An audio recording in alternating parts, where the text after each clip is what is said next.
Alright, ladies and gentlemen of YouTube, and by YouTube I mean stream, although I guess if you're watching this on YouTube, then hi YouTubers. I'm gonna need some feedback, I have no idea. Whoa! Whoa! What the hell? Uh-huh, okay.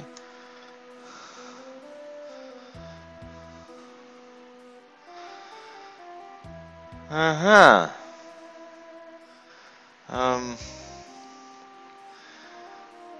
Okay.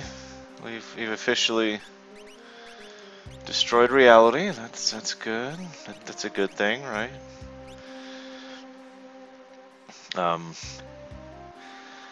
Anyways, for the like 3 of you there, I need some audio help because we've got a brand new setup here. And I don't know if you can tell the difference. Honestly, I don't. I can tell the difference. This is way better for me. The ignoring the squeakiness of the backup headphones that the headset you were using, there was another problem where it was basically, it's the same problem I've had with headsets for years and years and years and years. And that's the problem that they give me headaches if I wear them for too long. And, you know, I'm streaming, so I'm wearing them for hours on hours. So it hurts. How's the audio? New mic, new headset, new everything. I need to know everything. No one's telling me anything. I'm probably just delayed again. Hello, Leander. Hello, Keralis. Hello, Samurai. Hello, Nosko. I'm not saying hello to Django. I said hello to him already. He linked me something weird in revenge for me saying hello, so I'm afraid of Django at the moment. He's kind of terrifying right now. So the audio's good. Keep in mind we're still actually at we're still actually at like super cranked microphone levels here. +5 or whatever the hell we're up to. Microphone boost. Theoretically, the mic should be the same relative quality as the other one. But, yeah, like I said, if nothing else, it will prevent me from getting massive headaches. And you won't be hearing squeaka, squeaka, squeaka, squeaka instead, so that's nice. I actually pointed out the squeaka squeaka to someone else, and they were like, I can't even hear that, and I put the headphones on them, and then started moving around into that, like, damn, it's loud! I was like, yeah, that's the problem with that. Now, we have a secondary problem. These are wireless heads. This is a wireless headset. It was one of the only ones like this. So we may run out of battery? Maybe? Not really sure on that. You know, why don't I try something with the audio here? Let's do something really quick with that. Hang on a second.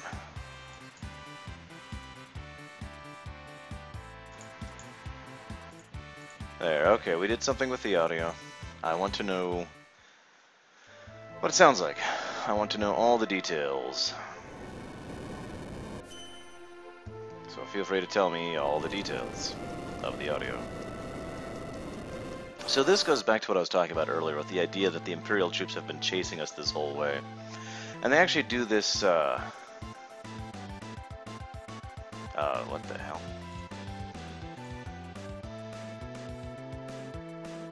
Oops, go away. This does come with a charging cable. I'm wondering... Wait, so the audio is actually better now? Really? Legitimately? Because that's really funny if that's true. So tunnel armor, we get this, they construct this really well. I mean, this isn't exactly like super amazing stuff, but it's worthy of note that the way this works out, we're running from the Empire and we get out of South Figaro, and then you notice we stop encountering Imperial troops. Now the funny thing is, we don't encounter the same enemies we did last time going through South Figaro, so they changed the enemy tile sets, or not the tile sets, excuse me, the actors? I forget what they actually call that. There's like a term for that. Django, I refuse to answer your question on the grounds that I may have to kill everyone. So they changed the type of enemies you'll be fighting in South Figaro Cave, but the point is they're still not Imperials, so that you get this impression that we did it, we got away, and then they end the encounter with an Imperial again. You know, the general idea being the obvious one. Hey, you think you've got away, and then, no, we've got you. But this is the last grasp.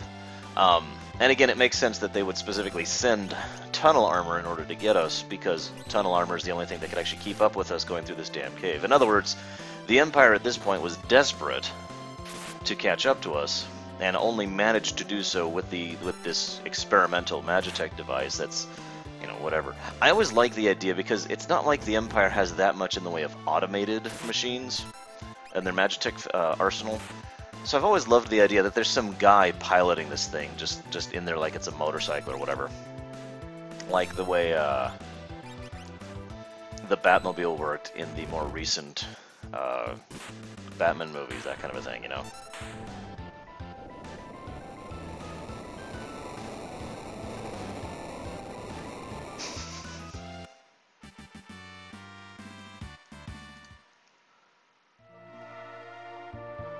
That's fine, Corrales. I'm always spoiler watchy. Watchy of spoilers, whatever, how do you put that? So that's the end of Locke's scenario.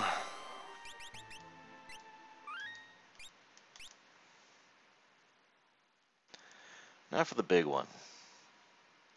Now, like I said, I actually sat down and figured out how I interpreted, got to keep adding that,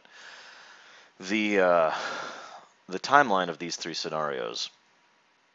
The way I think of it now, I gave you my personal interpretation. The fact that Leo was called back because Celis had, you know, been like, wah! And thus Locke's scenario basically starts right about the time that Doma is getting poisoned. I've also given my interpretation, which some people have disagreed with, and with good reason, I might add, that there's a time delay between the poisoning of Doma and the poison actually taking effect. Maybe not that long, but certainly a day, 2, 3, something along those lines. A couple days. Point being, it's my opinion that during those days, while Leo is heading off and making his way back to South Figaro, that's when Locke's scenario is actually happening, because Locke's actual scenario, the stuff you play, is actually very short. Infiltrate into the basement, get Celis out, get the heck out of Dodge, and that's it, really. It takes very little time in the actual playable period. Thus, that actually happens before Doma is actually poisoned. In other words, all of it, in my interpretation of things, Locke's scenario actually happens basically off camera during a screen transition in Sabin's scenario, which means Sabin's scenario does actually end up being dead last. Now, you're probably looking at me like, well, that doesn't make any damn sense. And you're right, because there's one little niggle about that doesn't quite fit. And I think it has to do with travel time. And we'll talk about that when we get there. Just remind me if I don't. We'll go ahead and get Shadow for no reason. We'll talk to this guy, the Imperial guy, who's like, hey, I own the dry goods business around here. I'd like to buy some... No, actually, I don't want to buy anything. Never mind. Goodbye. Forgot about that.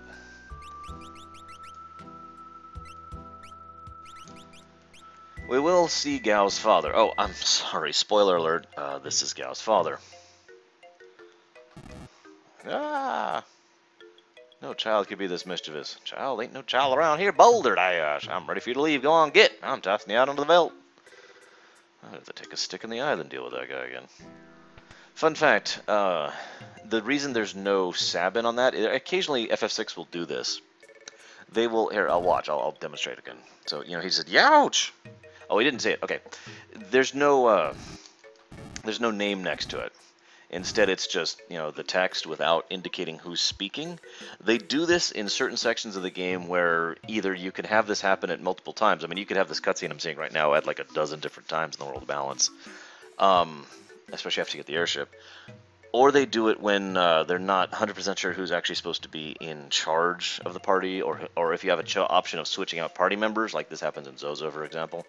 So I just felt like pointing that out. It's one way to deal with it. The other way to deal with it is a string that didn't actually exist at the time. Later games had it, where it'll actually check who's in the party, and then have text show up based on who's in the party. FF7 did that a lot, where the dialogues you'd get would vary based on who's in the party, and it would just trigger them because, you know, you have a party that consists of, you know, Sid, Yuffie, and Vincent, just to use a completely random example.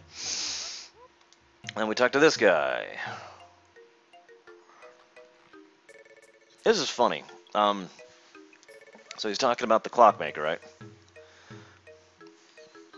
That's actually a hint right there. That's one of the only hints in the game that isn't in Zozo to the Zozo clock, where you get the chainsaw. Actually, I believe that's the only hint that's not in Zozo.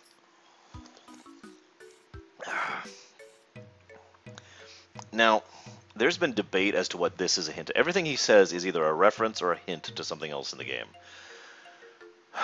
Nobody, I'm sure someone has figured this out, and I just have not found out about it. But to my knowledge, I still don't know what the grass is 25 feet high out back reference is towards. Now, the stove is the obvious one. We already did that. Then you must be here to fix my bed. Yeah, and then it end loops. So, anyways, you know, I actually don't remember Samurai, but I don't believe that they did, and I just dropped my controller. That's what I meant to do that. Yeah. There we go. Okay.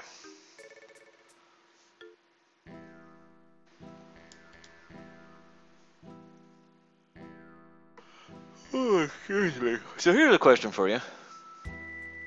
Shadow was in South Figaro when we are, and now he's up here. Why is Shadow up here? Well, it's probable that he's just a wanderer going around selling his fees as he sees fit. However, there is a common theory I've heard, and I actually like this theory a lot. This is the only... No, excuse me. Yeah, this is the only... Depending on how you define it, let's just get this clear. This is the only time where Shadow will join your party without being paid. In Kochlingen, you have to pay him. In G-Door, when you're heading towards the Masa, the Empire pays him. When he joins you in the world of Ruin, you have to pay him in terms of wagering the Striker. I know that's debatable. And it is also debatable when you get onto the world of onto the Floating Continent. Shrug.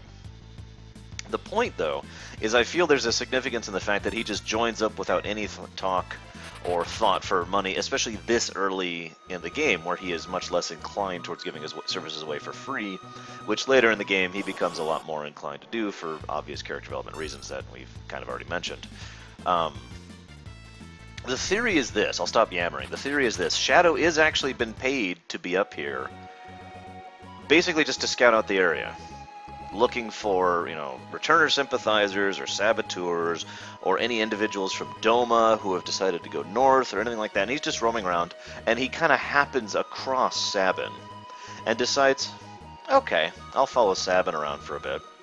And now you're like, well, of course, then Shadow actually helps Sabin fight the Empire, and yes, he does. I don't think Shadow gives a damn about the Empire, and certainly would not give a damn about trying to kill those people, especially since it's no skin off his back. But the gentleman who actually forwarded the theory, and I wish I had the site up right now, actually pointed out how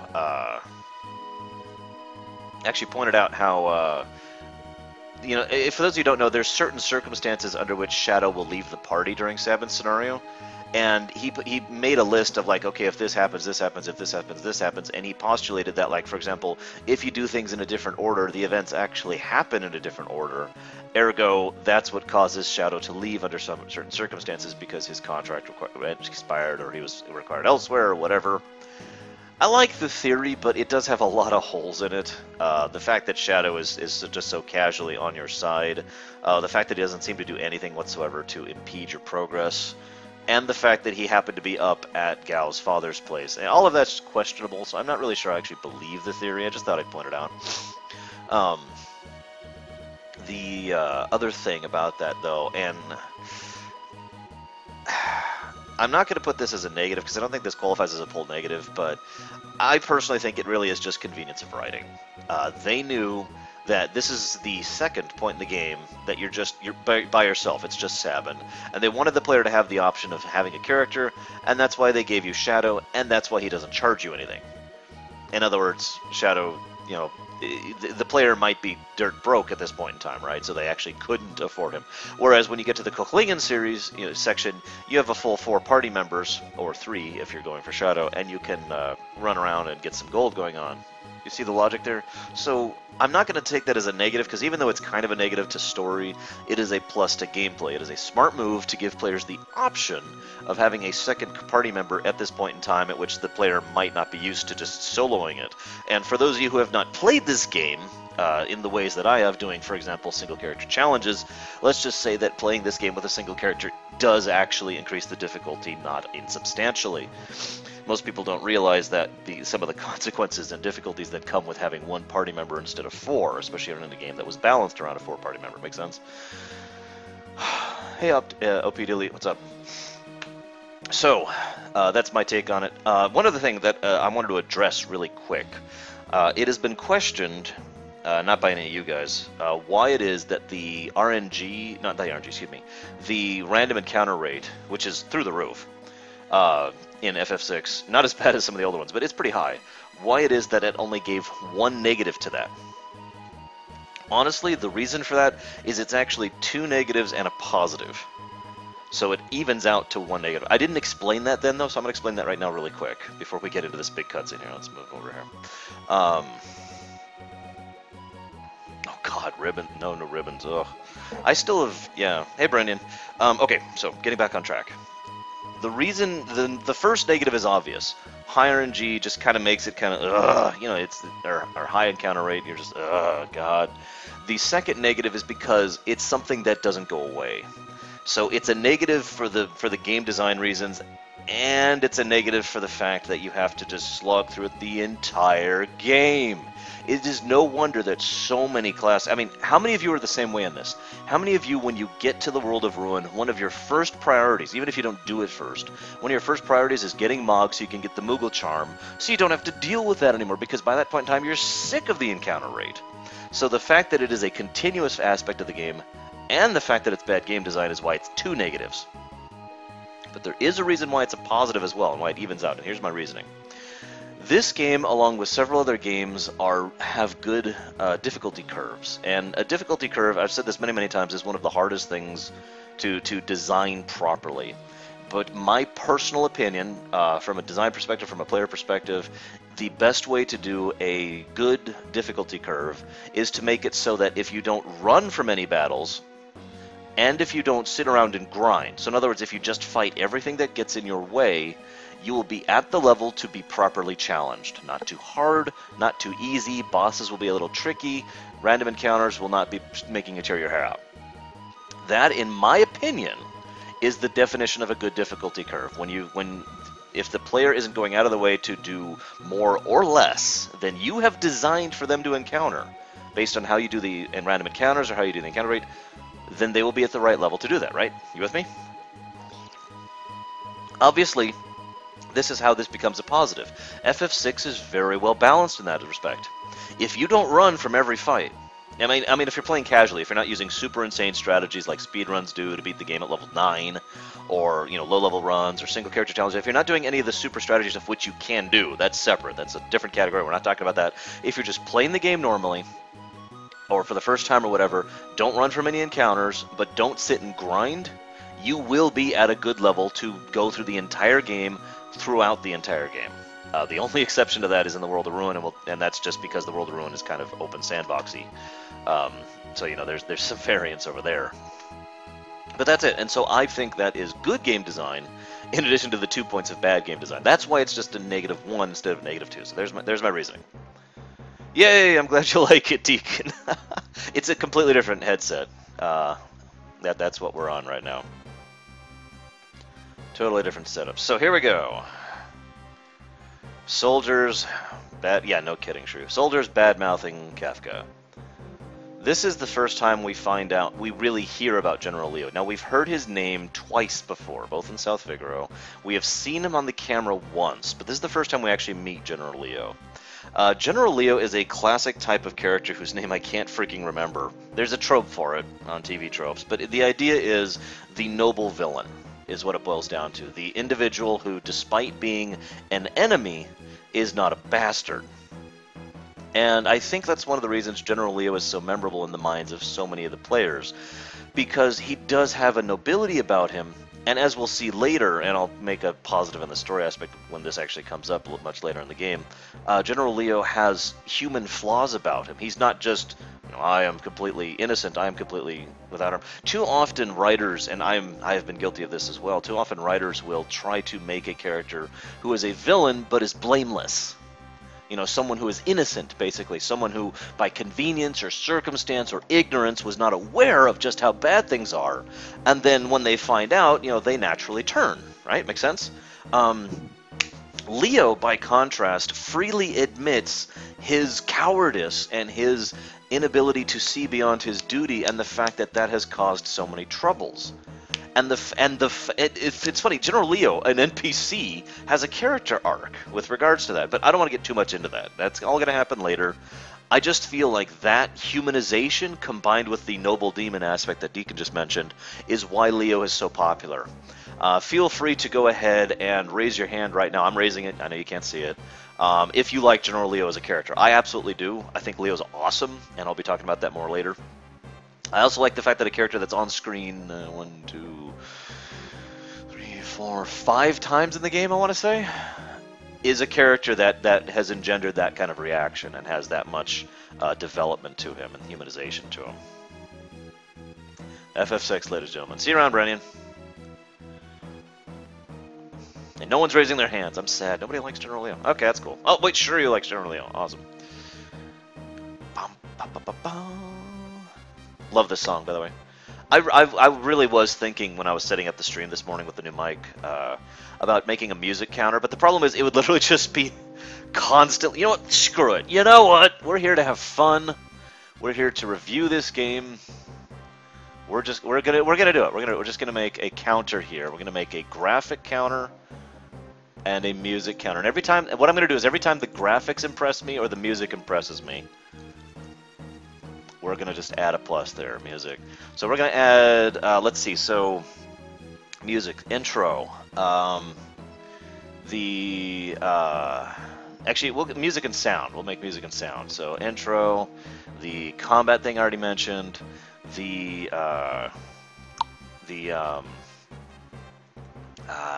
sound effect in Narsh, Kefka's theme, overworld theme, what they did in South Figaro, that was awesome. This song right here, I think that's everything for sound right now. Graphics, the Narsh thing, I already mentioned that as well. No, we can do it, Samurai. We can do it. Damn it, Django, I will destroy you. Okay, so we've got the graphic design for the Narsh area, the graphic design for the pixel work in general. We'll give another one to South for Figaro Castle, which was awesome. We'll give another one for the background art in the battles, and one more for Mount Colts. And I think that's actually all we're up to on graphics right now. So we're going to do this. There we go. Put this down here. Make this a little bigger. What is this font? 89. Yeah, Psychotic, your opinion's valid. Django's opinion is invalid. No, I'm kidding. I'm kidding. There's no such thing. And we'll just kind of slip this over here. I have a feeling that will be expanding in the future.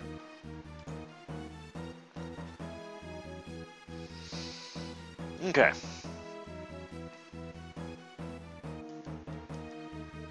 So, this is where Nazi Germany comes into things.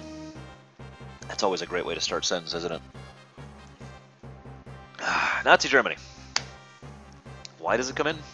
The parallels between the Gestalian Empire and Nazi Germany are obvious. So many of them are so blatant that, honestly, I'm not even sure I have to mention them. It's been mentioned before in my stream. I actually disagreed with a few of them, and I still do. But there are a few parallels now that I've really thought about it. Now it's been introduced to me, the idea that I agree with. This is the most obvious parallel right here. Kefka. Now, I'm not saying Kefka's a Nazi. Kefka is way, way better than a Nazi. I mean, I'm sorry, but I think we can actually all agree with that. However, what I mean by this is Kefka is an unpopular individual who is so politically powerful within the party that soldiers and individuals who hate him who disagree with him, who can't stand his presence, will still go out of their way to suck up to him, follow his orders, try to get along with him, and otherwise toe in the line because they're afraid of the party. Not at Kefka. They're afraid of what Kefka could do to them if he points out these people have been insubordinate. You see where I'm going? That's the Nazi parallel right there. And I know Nazi is not actually the best way to explain that because, to be blunt, there have been many, many, many organizations in history who have had that exact same problem. You toe the party line, you follow the people party. It doesn't matter if you like them or not. If you don't like them, well, you might just disappear. And let's try to keep politics out of this. Let's not talk about any aspects of that in the modern era, but you get the idea, guys. It does say a lot about how the Gestalian Empire does their business, though, doesn't it? So, who out there, of the, what, 3 of you in the chat right now who have actually played this game, thinks Cyan is just an awesome character? And I'm raising my hand. Hey, Procrastination. What's up? And hey, Sora Roxas. Sorry, I missed you earlier. Now, there's only a few things that have made me think this battle has been going on for a while. I've actually gotten into a discussion with people who have disagreed with me on this point. I don't have a lot of evidence for my side of the thing, and I'll admit that freely. It's purely an impersonation, but I want to go ahead and present my evidence really quick, such as it is.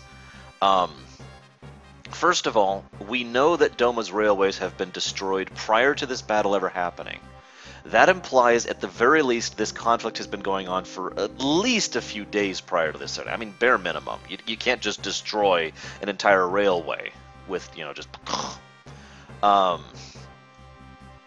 The second piece of evidence here is the fact that Kefka enters the... Kefka puts the poison into the river at the Imperial base, way up there.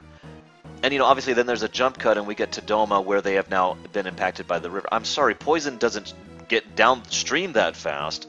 Because think about this, the poison has to go downstream, has to be pulled from the river, which is supplying the city, and then they have to drink it, and then it has to take action. Even if it is a fast-acting poison, that's still a bare minimum, I'd say, of another day. Bare minimum of another day being added to the overall duration here. I don't know... like I said, that's kind of it. That's all I've got as far as evidence. The rest of it has always just been an impression of mine that this has been an ongoing siege. Part of the reason for that is I feel like the martial strength and skill of the Doman people has been sufficient to slow the Imperial advance. Excuse me. But the Imperial advance, thanks to their technology and advanced, and magic technology, has been able to push forward against the Doma forces. However, there's one other little interesting niggle, and that's the fact that Leo has been the one in charge of this. I lied. This is my last piece of evidence for why I feel like this is being done. Leo has been in charge of this invasion up until he leaves, obviously. And I could demonstrate that clearly because Kefka isn't in charge until Leo leaves. Clearly, Kefka would have been doing much worse things if not for the fact that Leo was there. So Leo is clearly the one in charge, right? He's the one actually running this invasion. General Leo, as opposed to Advisor Kefka, or whatever the hell his name is, his title is. So Leo is the kind of a person who would not just go for the quick win. He would not waste his troops' lives. He would not try to sacrifice his own people or the Doman people in a foolish assault. He would be patient, he would be cautious, he would be willing to play the waiting game. And we know this for a fact because we also know that the Empire could besiege the city when they hole up, take out Doma, and Leo specifically says, no, we're not going to do that. The cost in lives would be too high. So this is my final reason why I think this particular battle, the battle for Doma, has actually been happening for several days at least. Probably, I'd actually say probably about a week prior to us ever even showing the battle on camera. I suppose the final point in note of this would be the fact that Doma is, of course, not just a castle, it is an entire nation stretching across this whole peninsula over here. And we talked about this yesterday, the idea of the city-states thing as opposed to the town thing. And so the idea here that they're actually pushed back to the point where they're actually stuck in the castle, besieging the castle itself, implies that they've already conquered a fairly large amount of the rest of the area. debatable. I'll admit it. Not airtight, I'll admit it, but that's my opinion, my perspective on it. Feel free to tell me I'm horrible and stupid, if it is your desire to do so.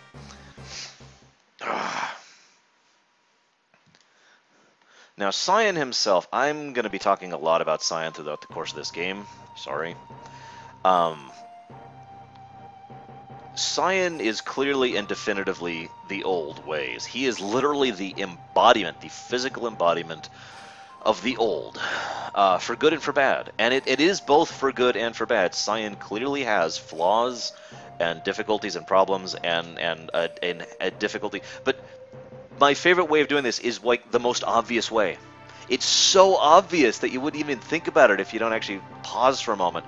Cyan, the samurai knight who is the embodiment of the old ways, hates machines. And it doesn't feel comfortable around him. That's referenced as early as the Phantom Train, and comes back together even during the ending. That's part of his cutscene. So, and the funny thing is, of course, during the ending, you know, when the new has officially overtaken the old, a second time, we now have the third new, you know, the world that is free of magic, free of Kefka, and is free to begin its new era. That is when Cyan actually finally becomes comfortable with machinery and wins. You follow? I love this game. Okay, so Cyan.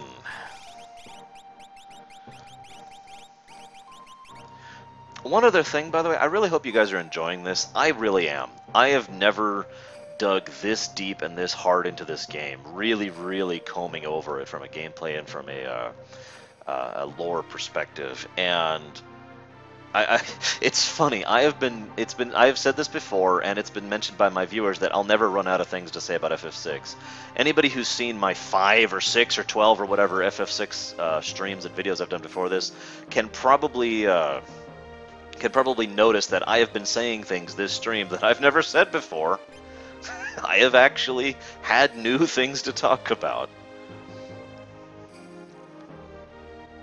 Now, one other little tidbit. Cyan's perspective here is take out the leader, win the battle, right? That is also an old ways of thinking, if you don't understand what I mean by that. In World War I, if Germany had taken Paris, France would have fallen. Now, it's not 100%, and there are places where there would be pockets of resistance and whatnot, but that would have been it, because that's the way war used to work, right? Especially... yeah, that's true, Prog. I was kind of in a hurry. Thank you, Django. Oh, hey, Valchrist. What's up? I'm glad you're enjoying it. I hope you don't mind me yammering endlessly as I dissect the game as I play through it. But in the old days, that's how it worked. The era of the casus belli, as I like to call it, war was often fought just to force the other side to the negotiation table, right? So you go, you take the enemy capital, and it's like, all right, I win, and the other side would capitulate. If you've paid attention to modern tactics, to modern war history, that's not true anymore.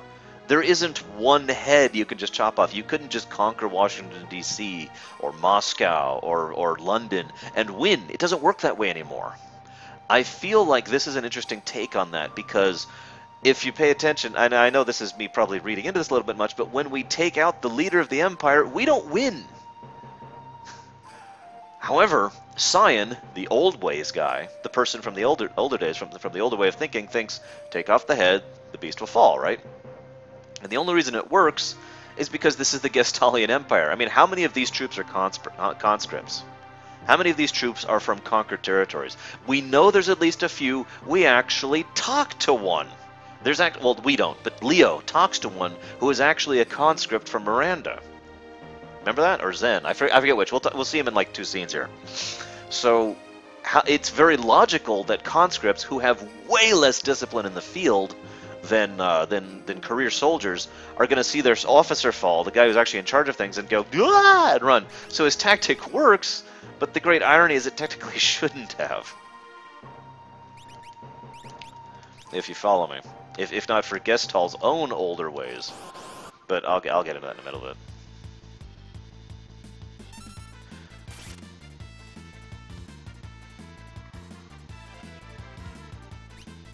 I actually agree with that comment, Tai, too. The party. Oops, I hit the wrong button.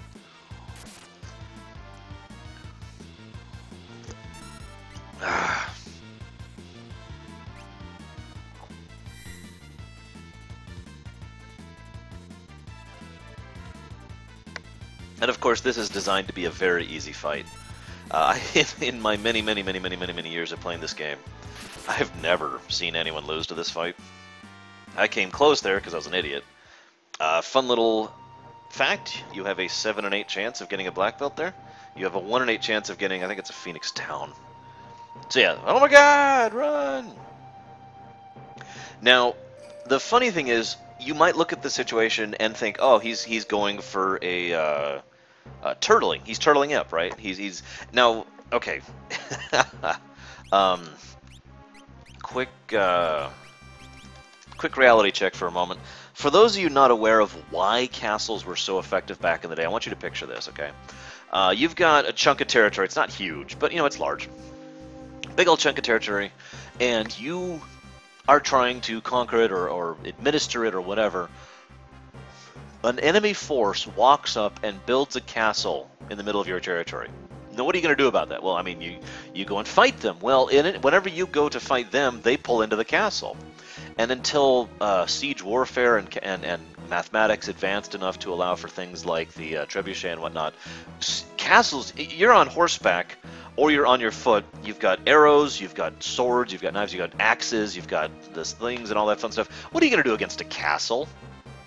Now, it is possible to besiege a castle. It is possible to bring a castle back to that, but it's costly, expensive, horrible, difficult, and it's no guarantee of success. So they just pull into that castle and they're fine.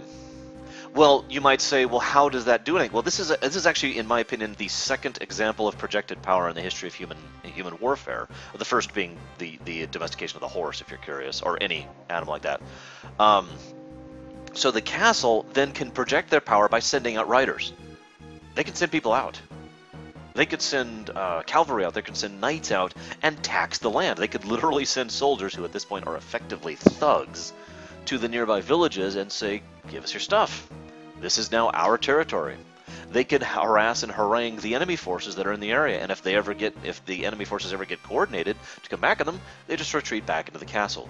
This is how this is projected power, right? You know, it did one single point projecting outwards, okay? So the castle was a huge game changer in the history of warfare. So what Cyan is doing there is not just holding up and turtling. He is holding up and turtling whenever they come to him, but the implication is that they're going to then be able to harass, nick, and work down and basically slowly work down the Imperial forces and then retreat back to the castle whenever they have to, which is, in all honesty, a brilliant strategy. It is also probably the only strategy Doma had available to them at this point in time, and very risky, because the Empire does have access to Magitech firepower, right? Which is effectively siege warfare. One interesting point of note, though, we never see Magitech weapons deployed against Doma. We know they're here. We fight them, we encounter them. But they never actually are seen deployed in battle. I personally think that is a deliberate thing, that Leo was trying to hold back his Magitech, because Magitech causes a lot of death and a lot of destruction, and he is here to conquer, not to destroy. He is Revan, not Malik. So I feel like that's why the Magitech was being held in reserve. I also feel that if Leo had not been recalled, his next move, probably regretfully, would have been to go ahead and employ his Magitech in the situation and eventually just overwhelm the defenses of the castle and bring Doma down. Probably a costly battle. Kefka, of course, had another solution. And in the interests of total neutrality, Kefka's solution is still terrible. It's not just terrible morally. I want you to imagine that you could conquer a city by killing everyone in it with leaving all the infrastructure intact. Does that sound like a good idea to you? And again, ignore the moral implications for a second. I shouldn't even have to say why it is ethically disgusting that you kill even non-combatants in an enemy force. That's freaking horrible. Even ignoring the ethical concerns, what you have now is an empty plot of land. Yes, there's infrastructure there. Yes, there's buildings and good, but you have to employ those with your people now. You have to get your people here, get them trained, get them set up. You have to clean the place up, etc., etc. That is costly and ineffective, wasteful, and possibly economically damaging in the long term because of having to accommodate this sudden massive upheaval in employment in this new location. So, yeah, it's not just disgusting, it's horrible too. Ah, sorry, I just... Yeah, anyways. Wooden... We brought you this giant wooden horse, and as per usual, as you usually do in this situation. What's the precedence for that? Leaving a giant frickin' horse. Normally, after 10 years of weird, you leave some dog poo. This is what we think of you! You bastard! Helen, you still in there, you bastard!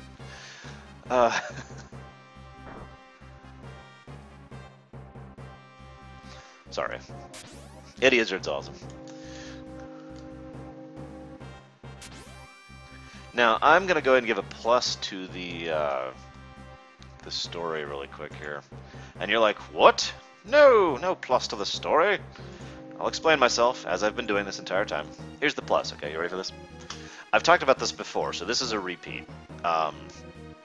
Most of Sabin's section includes some of the most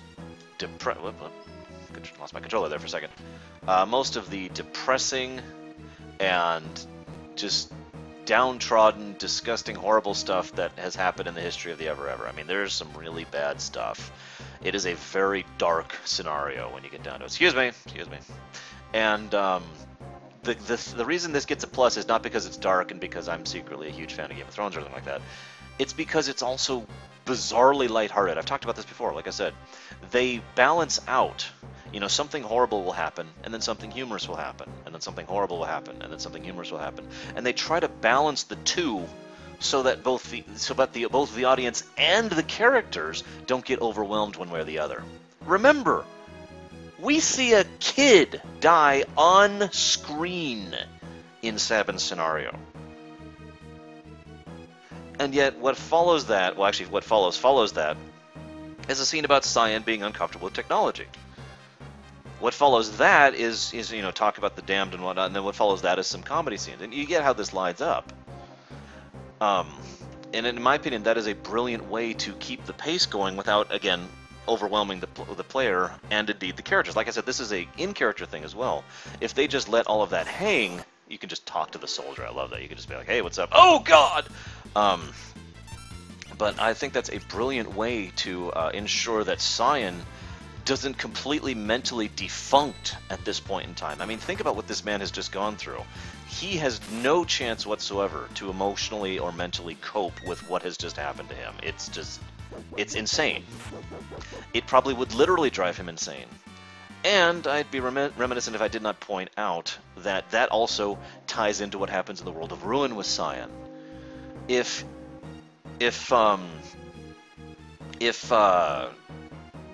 not for the fact that Cyan didn't have a chance to cope here, it is most likely that Cyan would not have had the entire story arc he had in the world of Ruin, which is actually a two-part thing.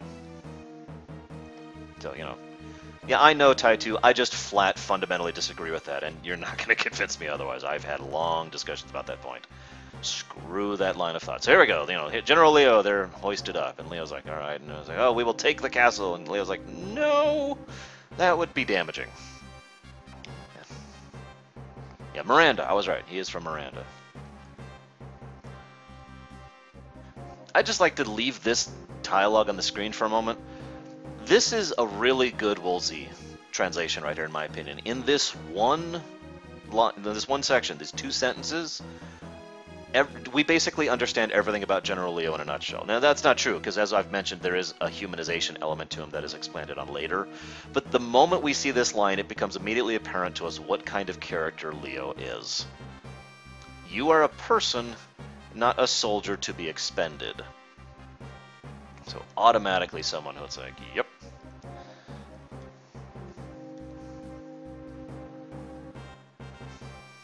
Also, General Leo's black. Actually, I don't know if he is. There's been, I'm only mentioning it because there's a lot of weird, there was a bit of a controversy about this a while ago, and it just goes to show that people like to have controversy about everything. There's been some disagreements about whether or not Leo, what Leo's ancestry is, and I gotta be honest, I don't get why it matters. But you guys know my opinion on that subject. I've talked about that many, many times. So here's the carrier pigeon. So, carrier pigeon. I've said it before and I've said it again. This is, in my opinion, absolutely something to do with Celis.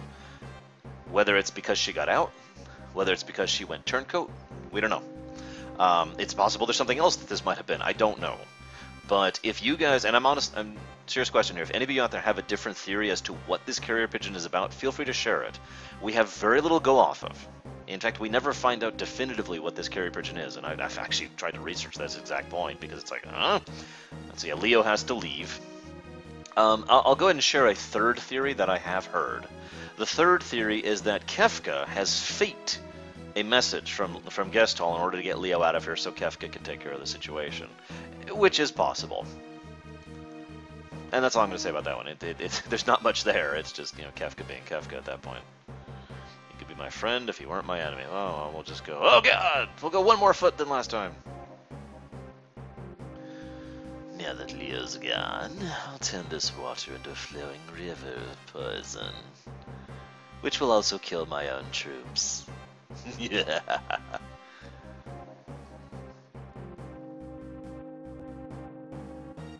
Now this line is actually pretty important. This only comes up twice, but this again demonstrates something. I've already talked about this. I'm just giving you the evidence on screen here. This is the demonstrative fact that Doma actually openly supported the Returners against the Empire, whereas certain other places like Figaro have quietly and behind the scenes supported the Returners. And Narsh has decidedly stayed neutral. Fun fact, we never actually learn of the politics of, say, Kochlingen or Gidor. Am I saying the right place, Gidor? Or am I thinking of... Yeah, Gidor, I'm right, because Nike is the other place. We never actually learned of the politics of those places. So...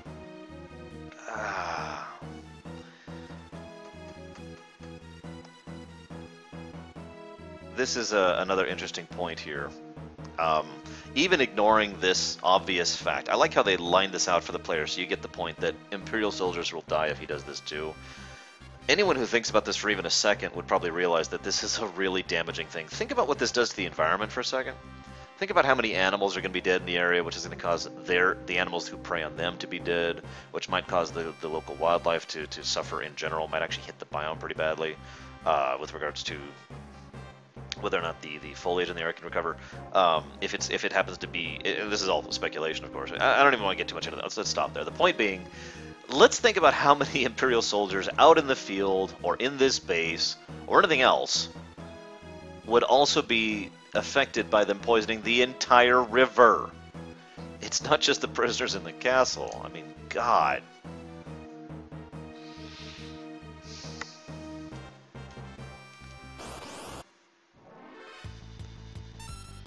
Whoop, whoop.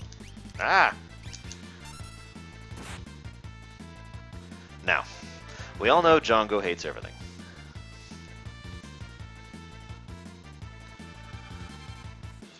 And that's okay. I'm okay with that, Django.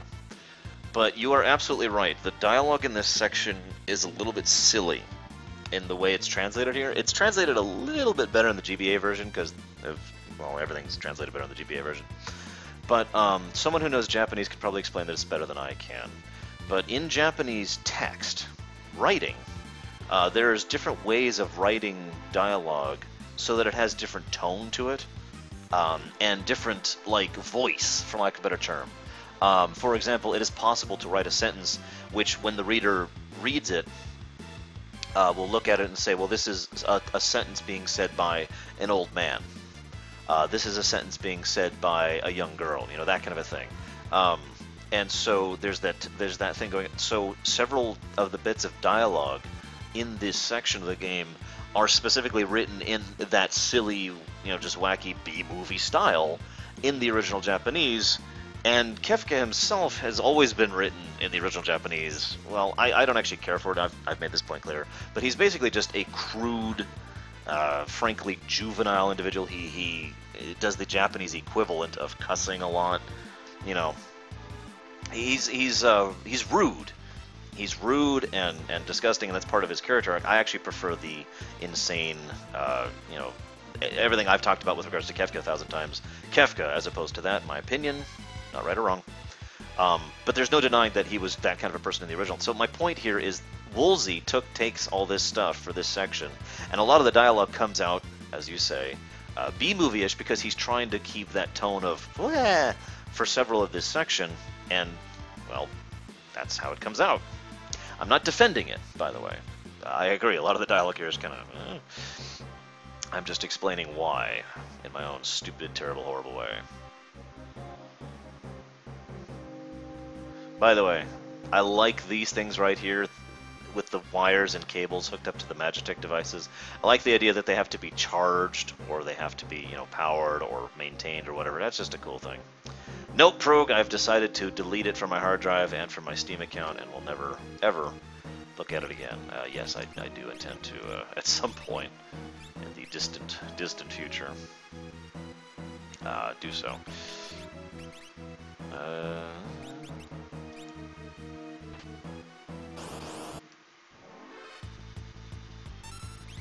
Oh shoot, I forgot to... Yeah, you'll do.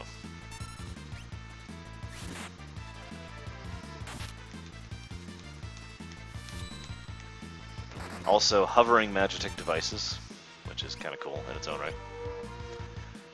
Well, I have a feeling, Prog, that when the floodgates are opened later this year for new rumination requests, that Pillars of Eternity is going to be on the list of requests. So, I don't know how distant, but we'll see. Damn it, you frickin'...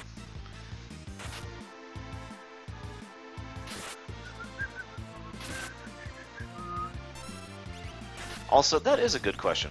Maybe someone could answer this for me. Why giant spiders? Why is that a thing in fantasy? Now, okay, I actually know the answer to this. The reason that's a thing in fantasy is because Tolkien did it. That's the answer. That's the reason. Because Tolkien had the giant, intelligent spiders, and it was actually a fairly significant part of the lore of Middle-earth, and blah, blah, blah, blah, blah. I get that. But damn it, stop making giant frickin' spiders. I'm sick of giant frickin' spiders. Stop it! I don't like spiders. Is it that hard to understand?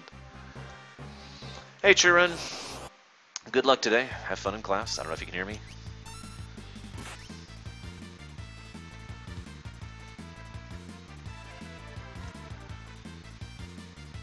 It could be that, too, as both Sora Roxas and Psychotic points out. Spiders are one of the more common fears out there.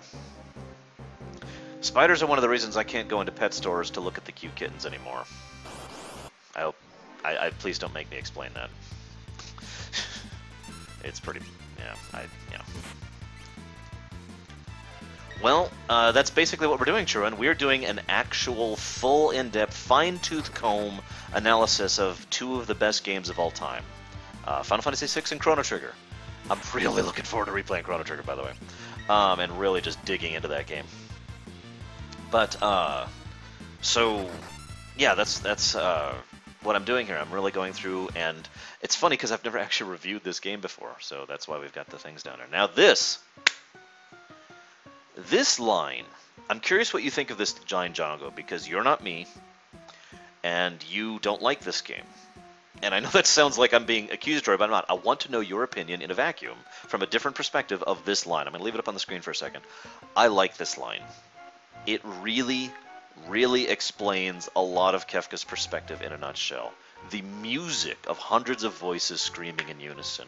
I explained back during my look at... Oh, shoot! I didn't mean to advance it. Back during my look at Ultron, in Age of Ultron, that his mentality, or rather, from the comics, that his mentality was wrong.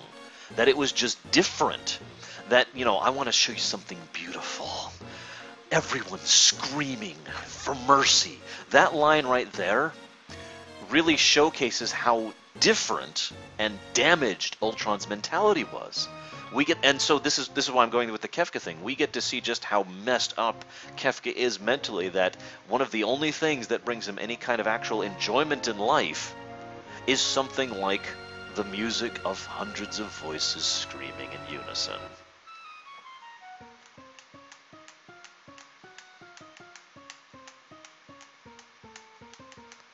And the juxtaposition of this scene is brilliant. what's happening here is horrifying. And yet this is the song that's playing during it. The silly, bizarre, militaristic, irreverent Kefka theme. I already talked about the Kefka theme and why it works so well as his theme. Nobuo Uematsu is freaking awesome. And that's the song that plays while people die from this poison.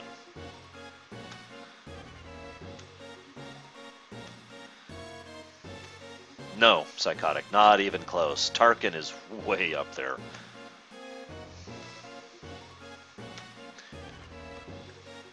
Now, I want you to picture all this, right? I want you to picture all these people dying, and try to remember that obviously we're playing a game from the 90s. Try to imagine this scene in full 3D awesome, right? Try to picture this scene. Try to picture a camera slowly going through Doma as person after person after person dies. Not like 5 or 8 or whatever many that was. Hundreds.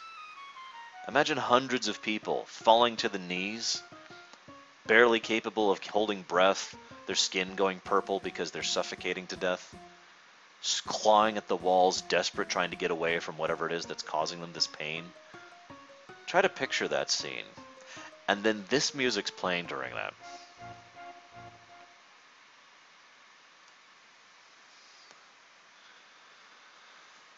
Yeah.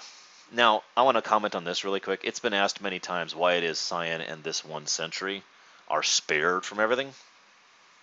I've actually given my answer on that many, many times.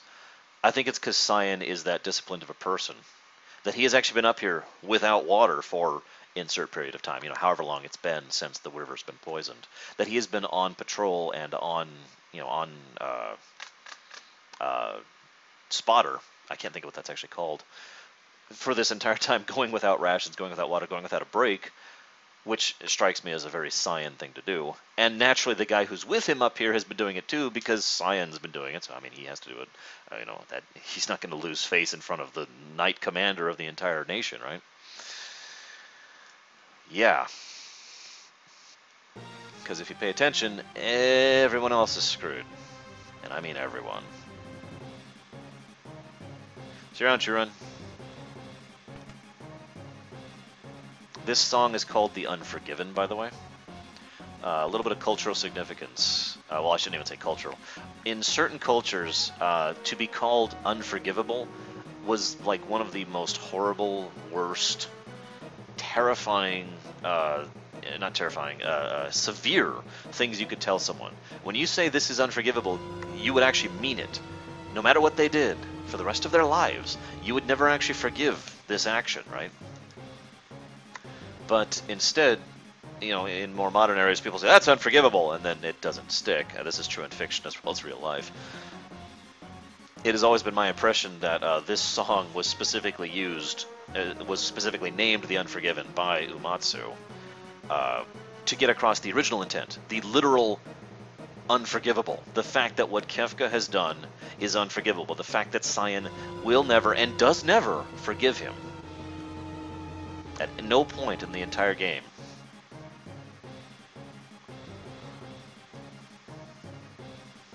Django, I'm just messing with you. Don't take it personally. I'm sorry, dude, if I've been overstepping.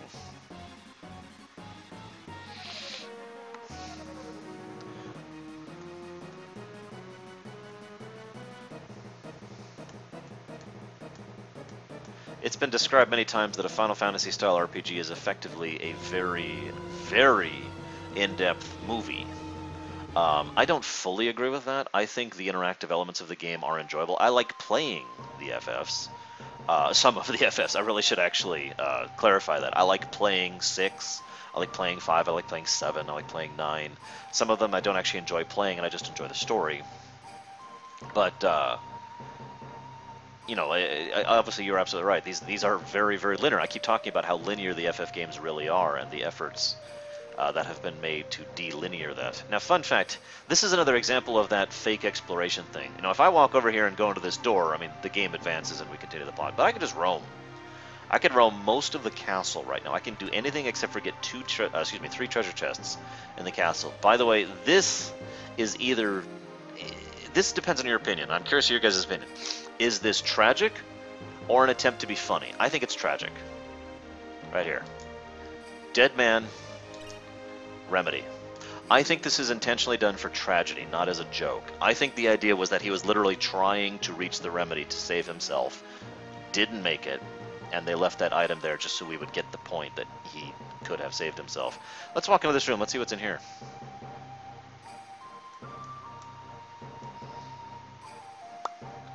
Nope.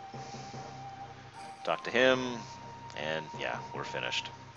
I feel FF4, the original SNES, I have trouble enjoying it. The UE has some serious problems, and the difficulty curve is kind of wonky, and there's a lot of other problems with 4. However, FF4 is also my second favorite Final Fantasy of all time. That is mostly due to the remakes, most notably the GBA one, which is pretty awesome, and the DS one, which is frickin' incredible. I've often used the DS version of FF4 as the pinnacle example of how to do a proper remake. Obviously, you're new to my channel, so you haven't heard me use that phrase before, but I like to differentiate between, a port, which is just putting into a new console or a new format or whatever, and then a remake, which is when they change a few things, but not really a lot, and then a proper remake, which is when they really overhaul the game and make it better, pretty much all across the board. So FF4 DS was truly a proper remake, and just blows me out of the water. I still love replaying FF4 DS. I have a couple complaints about it. The fact that the New Game Plus is limited rather than unlimited bugs the crap out of me. And so what I tend to do nowadays is I just keep replaying my third New Game Plus and have fun with that. But anyways, so that's my thoughts on FF4. Yeah, I play pen and paper over Skype too. So yeah, we can explore here. Again, all of this is just fake freedom. There's really not a lot to do here other than this. This is another scene. If they did a remake of this game, I have a feeling that in the modern era, they would have to fight to keep this scene in the game because censorship and the rating system are a lot more stringent than it used to be in some ways. And I want to stress again, we are about to watch a child die or be dead on camera, and that's not the kind of thing you do casually or lightly, especially in what is overall a fairly, an RPG. Also, this is how you do no music properly, right here. Pay attention, Kingdom Hearts. So Elaine is literally fallen over, dead on the floor, having literally fallen out of her chair. And Cyan has completely lost all concept or scope of what's going on. Hey, Baroness. Hey, Deutsch. And hey, Lex. And then Cyan actually watches his son roll out of bed, dead. Forgive me for trying to sound like I'm emphasizing this, but I really want to get this point across. Too many people I've known play this game and don't get it. Picture someone you love a lot. Mother, father, wife, child. I don't know you guys. I have a child. I have a daughter. She's 12. She's turning 12 this year. And the thought of watching her roll out of bed as a corpse is something that I actually can't process. I mean that seriously. I try to think about it. I don't try. It sounds horrible. I try to think about it all the time. No, I have tried to think about that. I have tried to picture that in my mind to brace myself for the worst, and I can't do it. I can't do it. I cannot picture her being dead. I cannot comprehend that. I cannot face that. And so what Cyan is seeing here is arguably one of the worst things that can happen to a human being. Ever.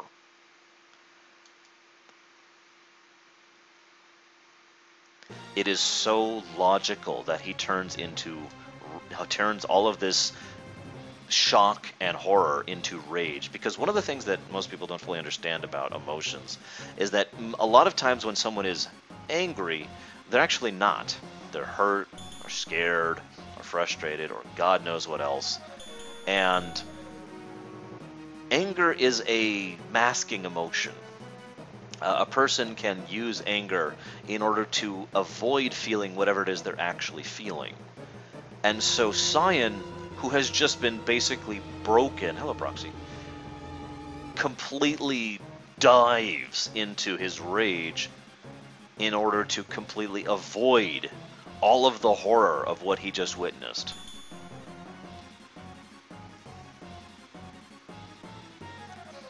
You're welcome, Nosko. I'm really glad you're liking Kingdoms of Amalur. Yeah, no parent should have to bury their child. I agree with... Oh, God. Yeah. Now, here's a fun fact. You notice how they only... This is just... Now that I'm going to completely change tones here. They only do stuff when you move. If you stand here, nothing happens. It's something, basically, the way they coded it to have to do with input. That's really what it boils down to. It's not actually movement, it's so much as input. Player input is what causes them to be like, hey, what's up? But yeah, so let's go ahead and help him out. Now, I want you to picture Cyan's state of mind right now, okay? I want you to picture Cyan, who is completely enraged, who is completely hysterical, who is in so much shock that it is accurate to say that he probably isn't actually feeling anything right now. He is just reacting without thought. And into this situation pops Sabin, one of the nicest, kindest, most gentle-hearted guys in the game, who sees a guy in trouble and without hesitation or anything leaps up and says, "Here, let me help." And so Cyan, who is just trying to come here, and in my frank opinion, came here to commit suicide. It's actually usually referred to as suicide by cop. In other words, trying to go out in a blaze of glory, trying to convince the enemy, whatever the enemy happens to be, to kill you. I have always felt that Cyan came here specifically to die. And at no point in time was he expecting someone to rush up and say, "I'm going to help you." And I feel like that just put him into a bizarre sort of emotional lockdown. Yeah, exactly, Baronessa. You get exactly what I'm talking about. Jeez. So I've always felt, because he's suddenly faced with this, the mask, the mask of the knightly gentleman just lunges up. Yes, it is, Lex.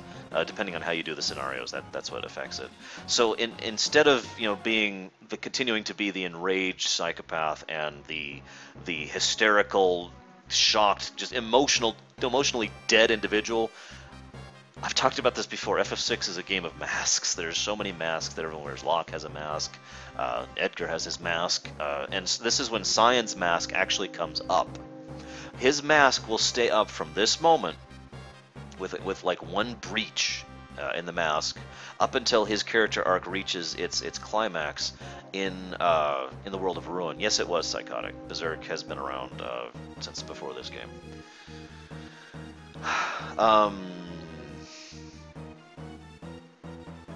I don't know, Proxy. I don't think they do. Airships are you have to remember, airships are incredibly rare in the Final Fantasy X setting. In fact, the airships that you fly around on were both excavated from the olden days. They weren't built. So, yeah, poor Edgar. Anyways, but yeah, so Cyan's mask just lunges up. See that line right there? Thank you, kind sir. I could just picture his face. I could literally picture this being voice acted and him just saying it so casually. Thank you, kind sir. Because at that point, Cyan basically isn't there anymore. He has gone through so much hell that he is just reboots, blue screen of death, and we're back at the boot. Thank you, kind sir. You get where I'm saying with this? I'm sure several of you know exactly what I'm saying, even though I'm explaining it very poorly.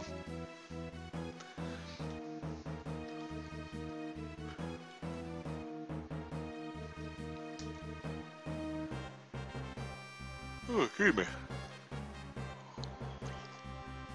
I have no idea, Proxy. Really, I got nothing on that one. Wait, I've got it. LeBlanc's charisma stat, we'll put it that way, allows her to move through the folds of time. I don't know, I got nothing.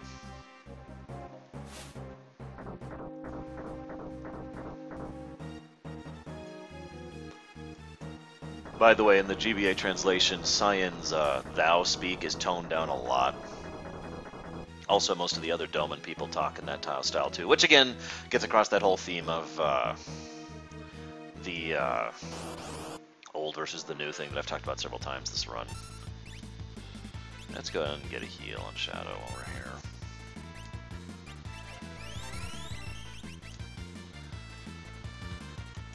Yeah, exactly, Prog. See you around, Valcrest. I'm glad you're liking the commentary. You don't have to be a stranger. I always like to answer questions, as you've probably noticed from my viewers. And I like viewer interaction. I'm here to chat with you guys and play games, because games are awesome. So, yeah. See you around, man.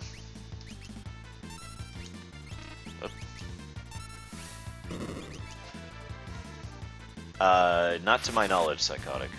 I picture that LeBlanc walked up to Brother and, like, wiggled back and forth a bit, and Brother was like, whoa, whoa, because he's an idiot in FF10 And, that's the end of that. So this is the second time we have the Magitech armors, second of 3 in the entire game.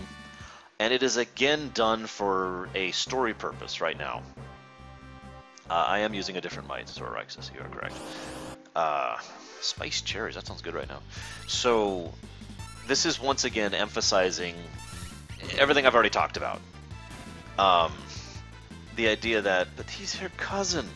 The idea that Magitech power is just so far beyond everything else. So far beyond everything else at this point in time that this is the game once again emphasizing once you have Magitech on your side, you're basically going to win any encounter. And again, kind of gives me that idea that they had been holding back their Magitech, because I personally feel that if they had gone full Magitech into the invasion of Doma, they would have already won.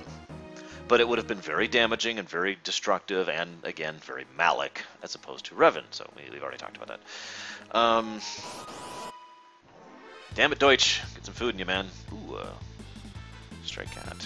Excellent.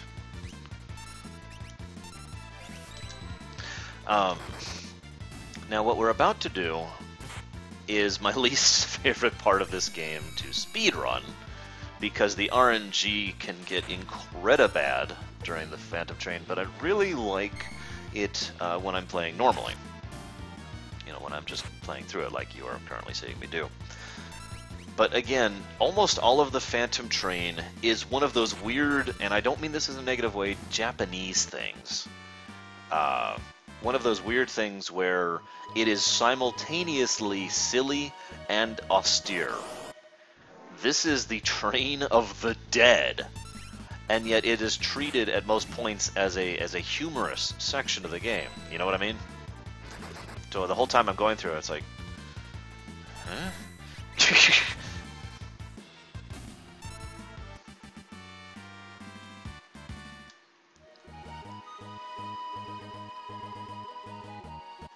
I'll actually, a quick geological thing here. I know it's kind of hard to see, not at the moment, Psychotic. I already know the big spoilers, so I don't have a lot of interest right now, and there's some Konami-related things. Well, see, that's a good question, Lex, because both are really bad for RNG, but in my experience, as much as I bash the Veld, and God, I hate the Veld for speedrunning, the amount of time you lose there, I've actually thought about this, the amount of time you lose there is actually, on average, anywhere from 45 seconds to about 5 minutes, give or take. See you around, Sir Roxas. That depends on just how bad the RNG can be, right? In the Phantom Train, however, every encounter there takes a while to run from, especially since you've got Cyan, and there's a ton of areas which have encounters in them, and any encounter is bad, and can also randomly kill you. The bombs outside can randomly cast Blaze, the guys inside can randomly do that dot on you or cast fire. So, and recovering from a death in the Phantom Train is terrible and almost always involves using up something that is there specifically as a safety net to recover from that death. So the overall time loss in the Phantom Train is much, much larger and way more frustrating. You know, I'm not going to game over on the Veld, but I actually have the possibility of gaming over in the Phantom Train. So that's why I consider the Phantom Train worse from a speedrunning perspective. You know, if I ever, like, take over everything and call myself the Emperor, you guys are going to... better not pull that by the Emperor for the Emperor crap with me. That's not cool. So, oh gee, and things like this can happen during the Phantom Train section, because I can't run from this. Also, don't forget, this party has basically no AoE potential at all. Except for his fire dance, which you can have at this point in the game. Obviously in a speedrun you wouldn't. Ever, actually.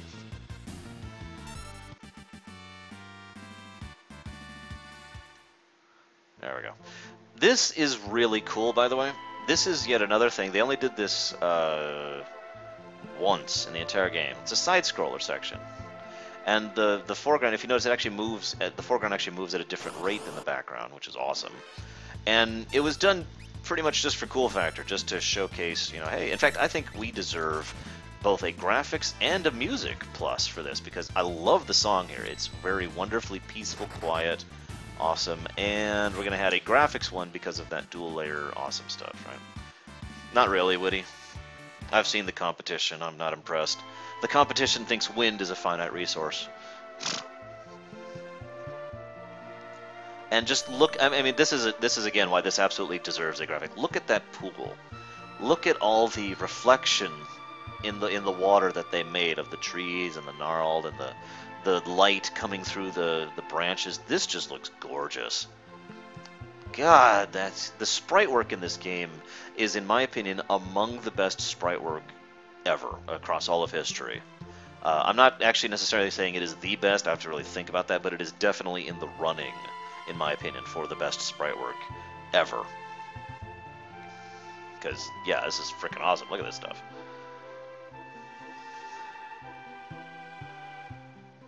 Yeah, it looks like a painting done in sprites, done in pixels, and it's gorgeous.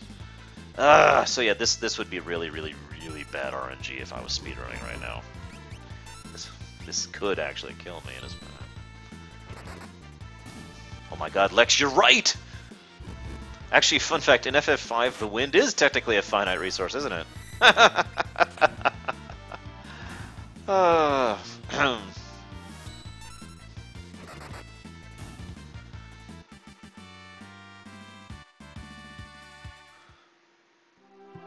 And yeah, Samurai got there too.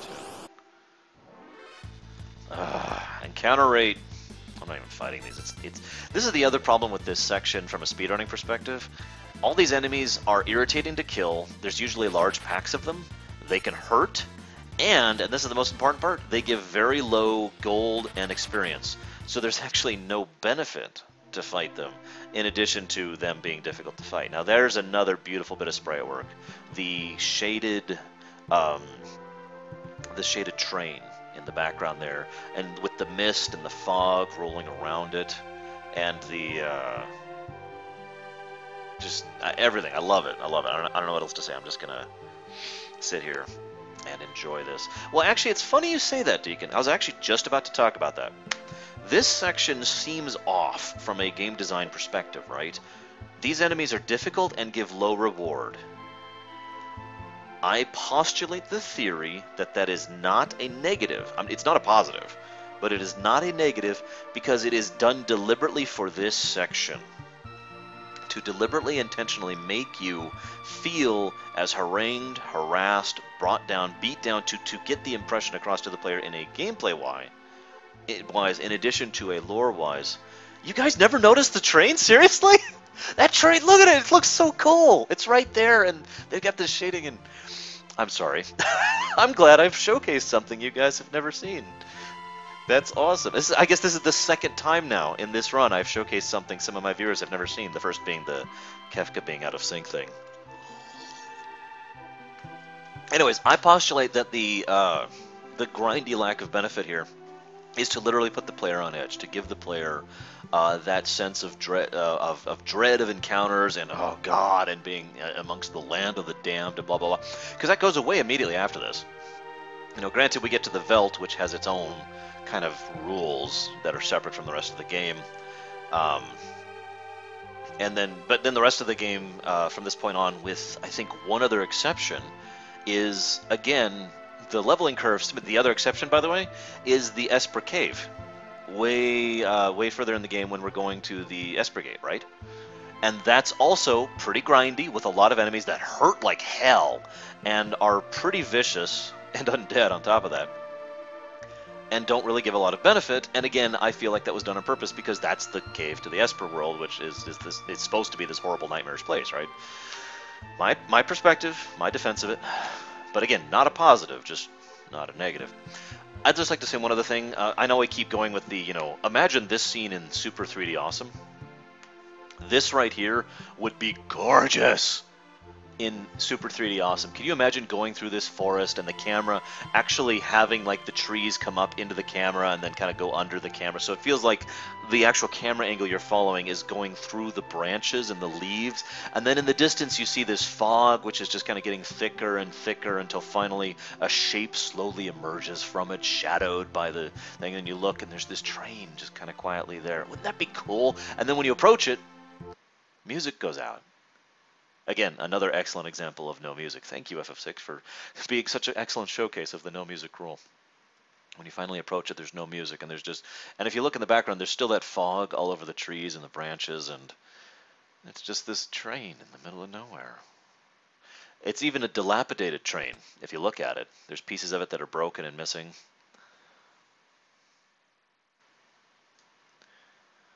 Now, this is an excellent thing. Some people have asked, why the heck did they get on this train? I'm sorry, I skipped through the text, but it's actually really obvious, and especially in the GBA version. Cyan makes specific reference to the fact that Doma's railway had been destroyed in the attack. And so Sabin thinks, aha, we need to get on. There might be survivors on board, right?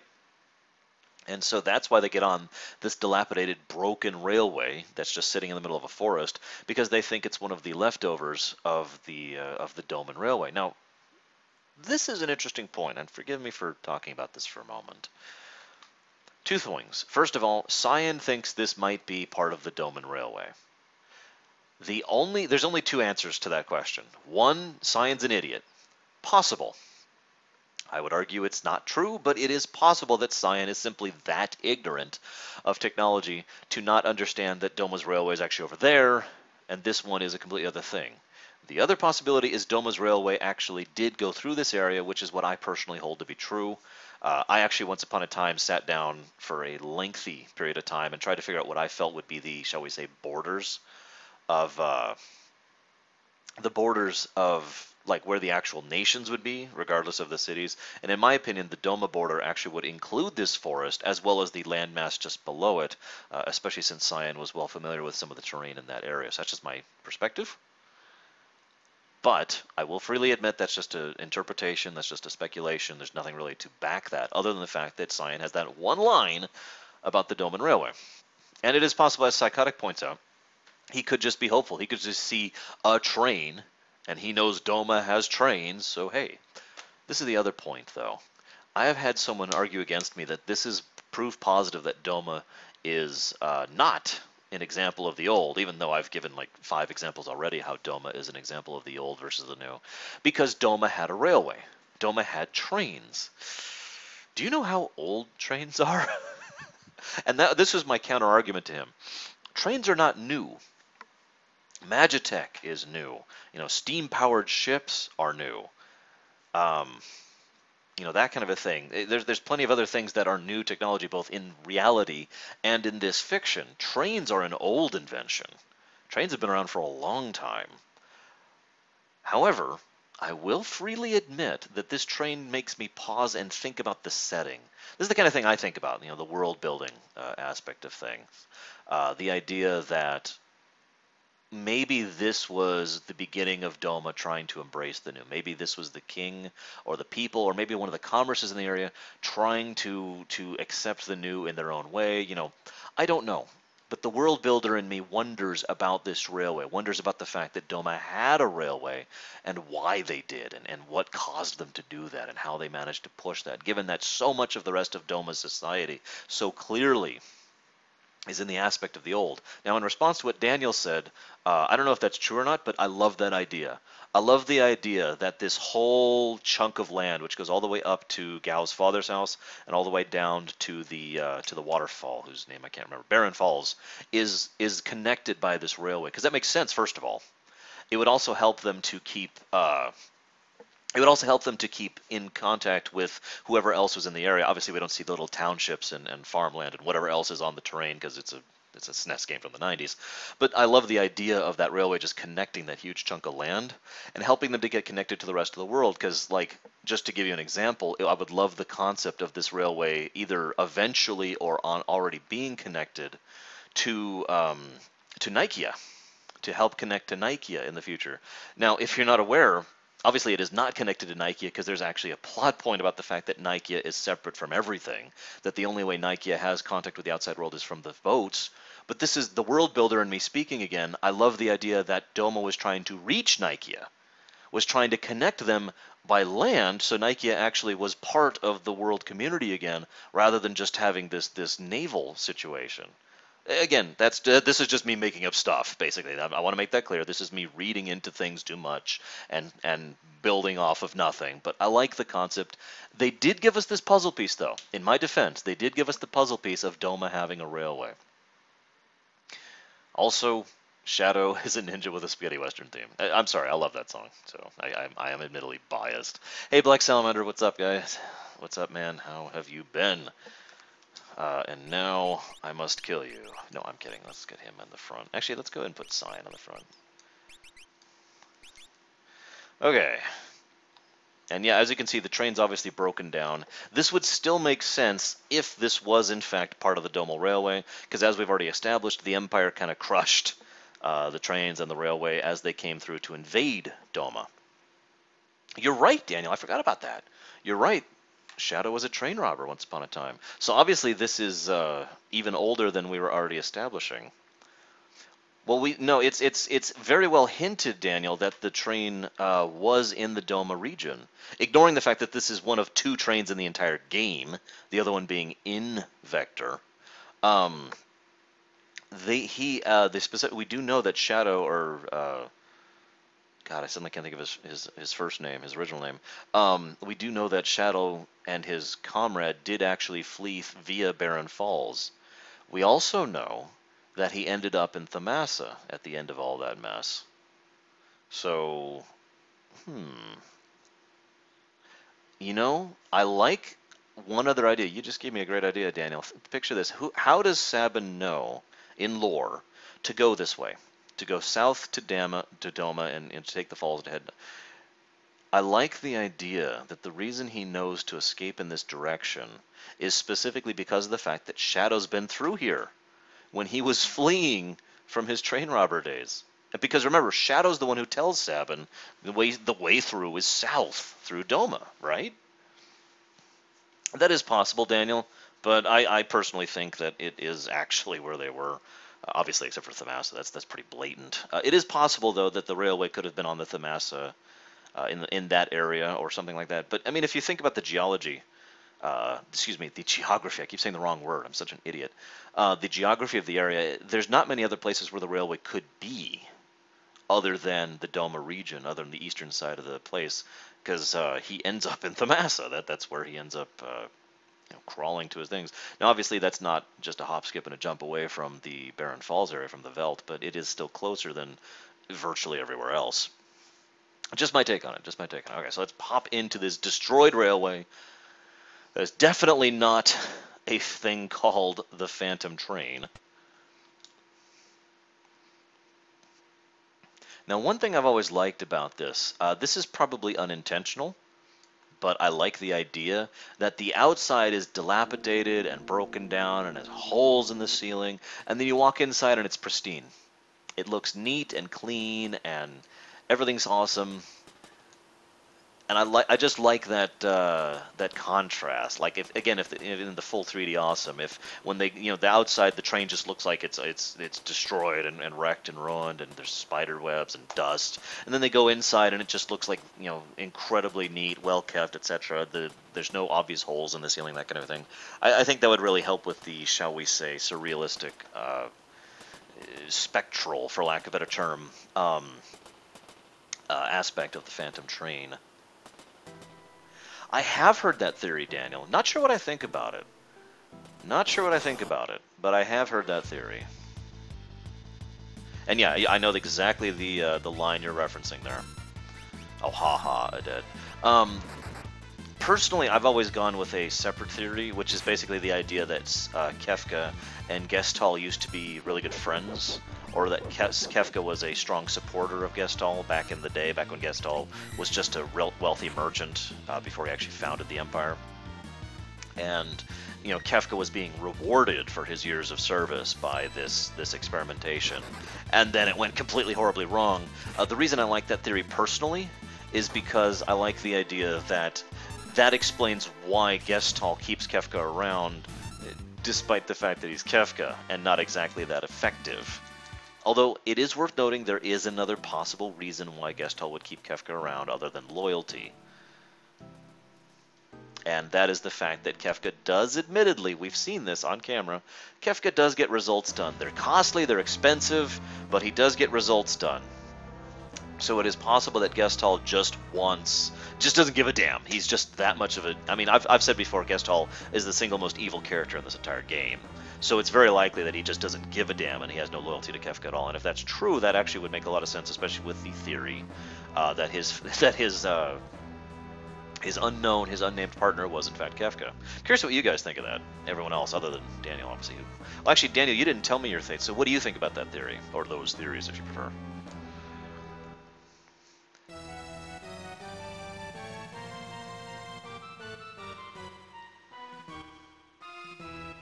So, like I said, this entire section rather suddenly switches to a sort of macabre humor. So, like, for example, the fact that this is the very first time we see... Excuse me, this is actually the second time we see Cyan's discomfort and unfamiliarity with technology. Also, I like the GBA translation of this section, where Sabin flips the switch and he says, "Whoops, my hand slipped." And Cyan's like, "No! Quick, turn it back!"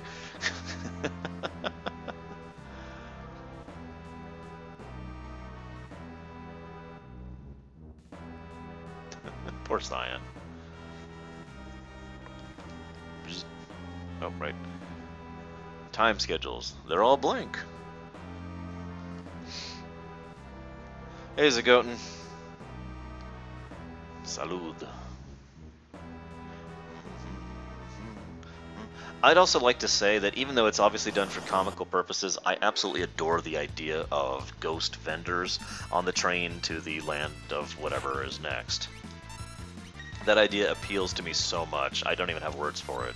I like it's like the concept that even once you have left this life, the next life still has something like a societal and economic structure. You know, in other words, the concepts of economy, the concepts of trade, the concepts of mutual benefit, these things don't go away once you die; they continue on. So, in other words, the idea that there would be such a thing as ghost merchants is perfectly logical. The fact that they deal in gold is slightly less so, but hey, you know, whatever.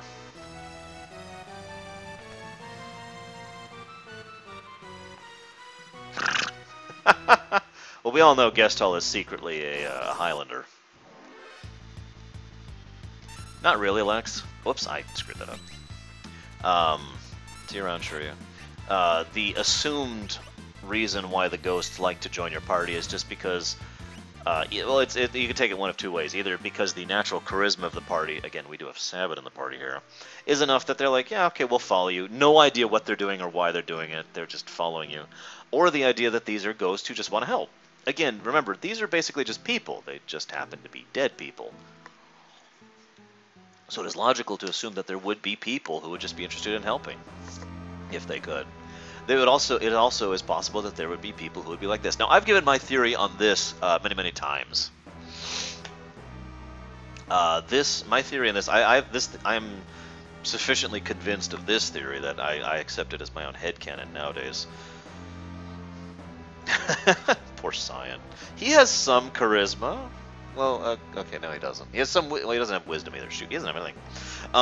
His speed is through the floor too. This, I've often felt that this is not these ghosts being malicious. I don't think this is them being malevolent. I don't think this is them trying to hurt the party. I think this is them being what we would most commonly refer to as ghosts. In other words, the angry damned, people who died badly and have not come to accept that fact. In other words, I think these are the people who were killed in the invasion of Doma.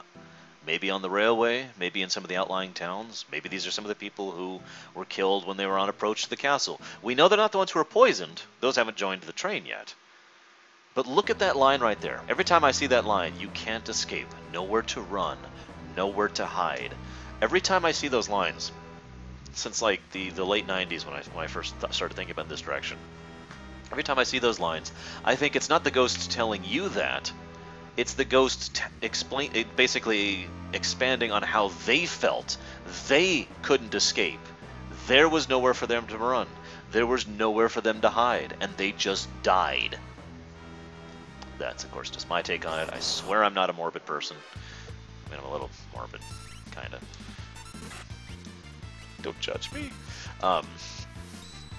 Bombs are terrible when you're speedrunning. These guys can literally just wipe your party if they get a particular set of RNG. But yeah, you notice that 8 exp for that. That's nothing. Damn racist ghosts! Off my lawn. It would also partially explain why they're so persistent in chasing you until you detach part of the train. Here's a fun thought. What happens to the ghosts and the souls and everyone left behind on the chunk of the train that we detach? You ever think about that? Now, this is me, so naturally I do have a theory on that matter. I personally think it doesn't change anything because, again, phantom train, spectral essence, blah, blah, blah. As I said before, I like the idea that the outside of the train is broken and the inside of the train is pristine, which implies the unreal lack of physics obeying nature of the train. So in other words, I think those people are just fine in this section. Now this has always bugged me. Why does this one switch open this and do that? Now we know why that is. We know exactly why that is. It's because they had to prevent you from advancing until you did the cutscene, until you got the train moving back. But I mean, really?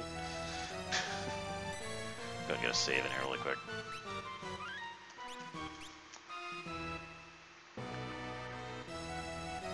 Oh, shush, I did. The ghost train maintenance crew. Hang on, hang on. Oh, yeah, we'll go show this scene off. I'm so used to the speedrunning run. I'm like, oh, I better get out of here. This is a good time to talk about the run mechanics.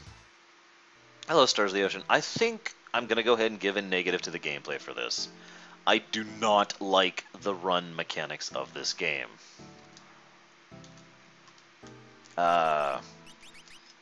It's not here. I can't show you, but okay. The way it works is every character in this game, even Bannon, has a value. And this value, the higher the value, the faster they'll run, basically. I don't have the list in front of me, but people have extrapolated what exactly those values are. Excellent props to the people who have dissected this game on a code level for all that wonderful reference material that I've used many times for both speedrunning and tassing this game. Those people, so everyone has a speed value, basically. It's not actually their literal speed, it's something else. Every so many frames you are holding down LNR. In other words, every so many frames that they're doing the animation, that value, a counter in the background will tick up an amount equal to that speed value. This is why higher run value is better, because it'll tick up quicker. Now, in every given encounter, a random number is pulled from the RNG table that says this is how much number you have to reach in order to successfully run. Like imagine a bar that has to be filled, and then right about here is where you have to actually get. I know you can't see me. Yeah, my current record, Daniel, is 12 hours. 12 hours and like 3 minutes is my current best PB for that. That's in yeah. Anyways, so once it hits that they run. Now, I hate this for 3 reasons. First of all, certain characters are slow. Cyan's value is just pathetically low. Like, it takes Cyan forever to run sometimes because it's like incrementing by 2 or 3 or whatever the actual value is, and it needs to hit like 100, so it takes like 40 seconds or 30 seconds just to run. I also hate it because Bannon has actually the lowest value of any character in the game. Bannon's run value is like 2 or 1. It's ridiculously low. And so it takes him forever to run. This is one of the reasons why the Elite River section is so dangerous when you're doing a low-level speed run. Because, hey Rafe, because everyone else will almost guaranteed run before Bannon, so Bannon's now the only target, and if he dies at level 6, then the game's over, and the run's over. irritates the snot out of me. So first of all, I don't like that system because it makes it adds an RNG layer to the run. I don't like that. I don't like having that extra layer of RNG. FF6 already has too much damn RNG in my opinion. I like some RNG, not that much. That's the first thing. And I'm going to go ahead and put a negative for this, I think. Oops, sorry, didn't mean to hit the mic there. So we're going to put a negative there for the gameplay. The second thing I don't like about it is each person runs individually as a result of this system. It's not the party running like it is in basically every other FF, both before and after this game. You could have, like I said, you could have Bannon, Edgar, and Terra, and Sabin, and everyone runs except for Bannon. And then Bannon's like, and then he dies, and then you game over. And that can get very irritating, especially since that can completely screw up your system, or your strategy, or you have to now waste inventory items and on getting whoever just died because they were left behind up. It can get frustrating. I have had many times, both in speedrunning, tasking, and, well, not really tasking, speedrunning, and playing it normally, and doing challenge runs and SCCs where it's been screwed up because of the fact that that freaking run mechanic. The final thing I don't like about the run mechanic is the fact that it's invisible. Now, I know, that's true in like every FF, but I still think it's a negative. One of the things I liked about Paper Mario is when you went to run, it would show you exactly what I was just telling you, right? Here is the... Sorry, Wraith. Here is the bar, and there's like an RNG element involved, which will tell you how much of the bar you have to fill. And in Paper Mario, you have to mash the button instead of hold L and R. So you mash the button, and you fill the bar, and if you succeed, you run. You know what you're going for. You know exactly how much you're aiming for. You can see your progress. I would really like to be able to see that bar being filled if you're going to use that system, which, I mean, most of the FFs do in order to run. Now, the speedrunner in me prefers the FF4 method. If you don't know, in the FF4, on the SNES version specifically, in the SNES version of FF4, if you toggle run, if you like run, I like this here, listen to my fingers. If you do that when you're running, or just, depending on the circumstances, hit L and R just like that, you're almost guaranteed to run immediately. Like, you do that right at the beginning of the battle, and like before anything else even happens, before anyone has an action. But that is just the speedrunner in me talking. I like the ability to just plain avoid combat if I have the option. Now, that being said, there is a discussion here. From a designer perspective, which do you think works better? If the player does not want to engage in a battle, should they have the option to, or should they be punished for it? Now, I know that sounds like a weird question, but if you think about it, virtually every RPG out there, JRPG specifically out there, approach it from the punish perspective. Earthbound is a good example of this. If you run, it will basically roll a dice in the background to decide if you successfully run or not. And in the FFs, in so many of the FFs, you have to hold it down for a certain period of time until a bar is filled, or a condition is met, or the table hits the right thing. So in other words, in virtually every JRPG out there, you are punished if you try to run. But basically one or another. Even in FF4, the one where you can instantly run, you lose gold for running. So again, punishing you for avoiding battles. That's an obvious design choice, but I wonder if people just do that because that's what everyone's always done. You know, you see that a lot in game design. Well, you know, this is how things are done because this is how things are done, rather than actually thinking the situation out. To use an example of the opposite, Bravely Default has an option to just plain turn off enemy encounters, or lower the encounter rate, or raise the encounter rate. So that's, and I love that system. One of the reasons I like Bravely Default, you know, even though the story is, well, we'll talk about that sometime in the future. But the gameplay elements of the game are fantastic. Now, I agree with what Daniel just said. That's my personal perspective on it. If you can physically avoid an enemy, if this is Secret of Mana, or Earthbound, or Chrono Trigger, where you can literally dodge enemies, there should be some kind of penalty for running. It doesn't have to be bad. It doesn't have to be like, you know, but some kind of penalty is acceptable for that. If it's a game like FF6 or FF7 or FF8, where there is literally random encounters, I honestly don't think that punishing is a good idea there personally. I am also of the opinion that having something in the game to prevent random encounters is something that should be an option. Moogle Charm, to use the most well-known example I can think of off the top of my head. But FF10, or no, excuse me, FF8 had that with Ink None. FF7 had lower encounters. They didn't have a way to remove encounters. FF10-2 had an Ink None, Encounter None thing as well. I forget what it's called, etc., etc. To use another example of this, FF12, which I know isn't really the same as like any of these games, but in FF12 there is kind of a penalty for running through fights if you do it wrong. But if you successfully avoid them and don't actually get into the encounters, then there's no real detriment, which goes back to what Daniel was saying earlier, and that I agreed with.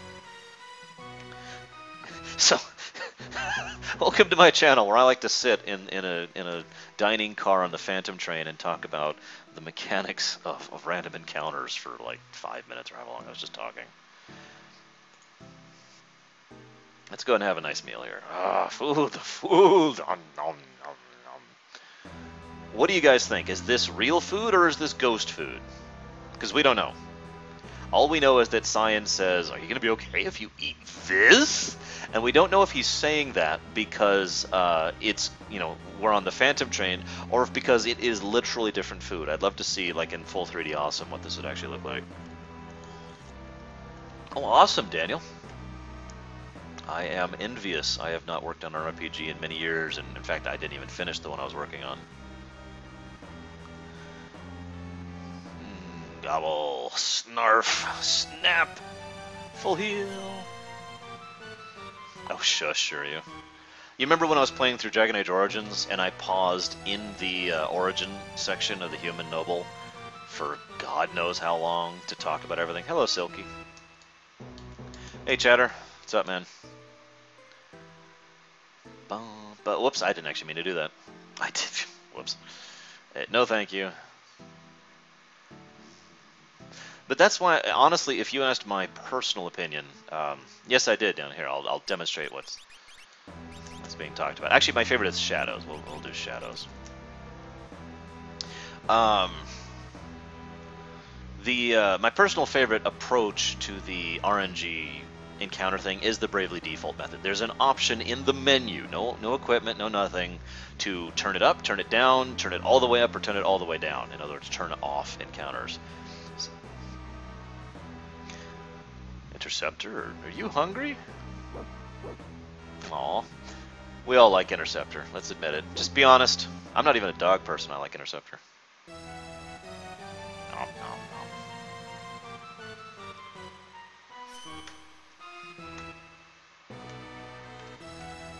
It doesn't look bad, Psychotic. But imagine it in 3D Awesome. Would it look ghostly? Would it look alien? Would it look like normal food? We don't know. I'm actually quite curious. Really, I am. I think that would be... I always get curious about weird things in proper remakes and whatnot, so I think about weird things like, what would the food in the Phantom Train look like in a proper remake, I know, bizarre thoughts, but what do you want from me? Let's just run from this one. Oh yeah, when you get a preemptive attack, people's run bar is filled. The same is sort of true for a pincer attack. So that's the other thing I forgot to talk about. That. So, I have heard the theory many times that this is Gilgamesh. What do you guys think? Before I say anything else, and I know some of you have watched me Lorerunner or otherwise played this game before, have heard me talk about this. What do you guys think about the Gilgamesh is idiot game, or theory? Siegfried, the world's greatest swordsman. If I were you, Ox, I'd grab Grandpa here and run. He's the Count, apparently. He looks more like a manicurist.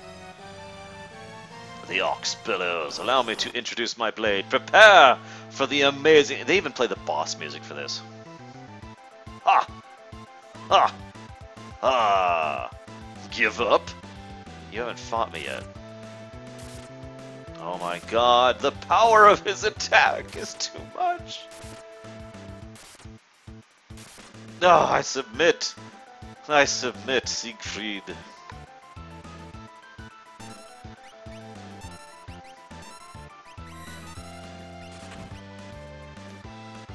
Yeah, I like how his name is spelled differently here. And later, they spell his name differently too. Ah, SNES translation era. So yeah, that right there is one of the bigger reasons why they think this guy is Gilgamesh. The greatest swordsman who steals... Well, we never actually know what that item is, and indeed we never will. There was never actually an item in there. Hardware issues, Cheddar. So yeah, obviously that guy is wielding some equivalent to Excalibur. This is also pretty much fresh off of when Gilgamesh was a thing. So, you know, it is possible they were going with that. There's also the theory, and I've heard this many times, that actually Gogo is Gilgamesh. I've talked about that one myself. All of that is kind of thrown into the air by the fact that Gilgamesh is actually in the GBA version. Like, the actual Gilgamesh, same sprite from FF5 and everything. The real-life Gilgamesh, well, he had some issues, and he had some problems, and then, you know, some bad things happened, and some really bad things happened. Then he died at the end.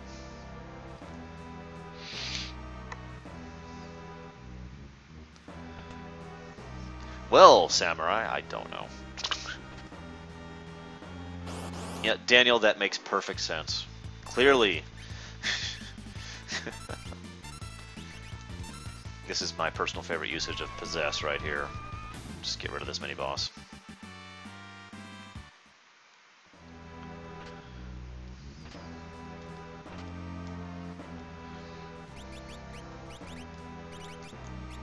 The Ghost really is completely useless. His damage is junk. It'll never be better. And his only real strength is Possess, which basically is a death attack. That's all it does. It just casts death for all intents and purposes on a target.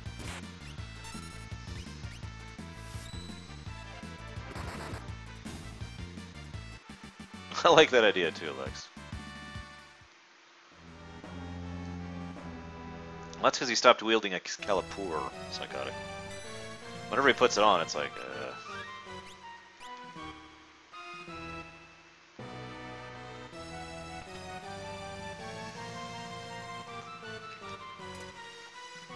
So, let's pause for a moment. I mean, I've played this game 100 trillion times, and so every now and again I gotta remind myself of things. How are you supposed to know the order to hit the switches? I mean, we've seen 2 hints. No, 3, I'm right, 3 hints of the fact that you have to hit the switches in this thing to stop the train. Fun fact, this doesn't stop the train. It just gets the train attention. But anyway, so we have to do this. How do we know which switches to hit? Well, you go over here and it's like, oh, here's a note scribbled on the thing to stop the train. First the stuff, then they hit the thing outside. However, oh, there'll be more. Trust me. Oh, dang, there will be many more pluses. Yeah, sure, Chatter, go ahead and hit me. Whether this is, I don't think this is actually bad game design, but it is kind of obtuse that this random square that, yeah, I mean, there's no hints. Daniel knows what I'm talking about. There's no hints. There's nothing to indicate that this square is different from anything else anywhere. But this is where the manual is, to tell you how to do it. Shrug. I don't think that's a particularly good thing. And then we hit this with the switch, and the train doesn't stop.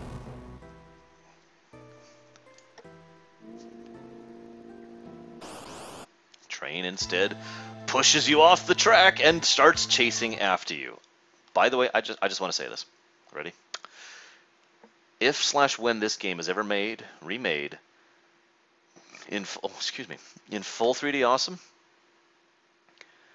this needs to be a thing. This battle needs to be happening as we're running away from the train on the tracks while the train is chasing us down. That has to be a thing. And, I mean, obviously they're going to keep the suplex in. The suplex is such a thing. There's no way they couldn't keep that in. But the train has to be. Oh, damn it. Damn it, he did that thing. Every now and again, that just screws up the suplex. Sorry, guys, no suplex today. Can't suplex. He screwed me up. Actually, I'll tell you exactly how that is, Dad. I've actually asked that question a lot, Clavium, if you'll forgive me for giving my answers. I tend to think FF10 is one of the better ones to start with, despite being kind of the weirder one. So FF10, you know what? Hang on.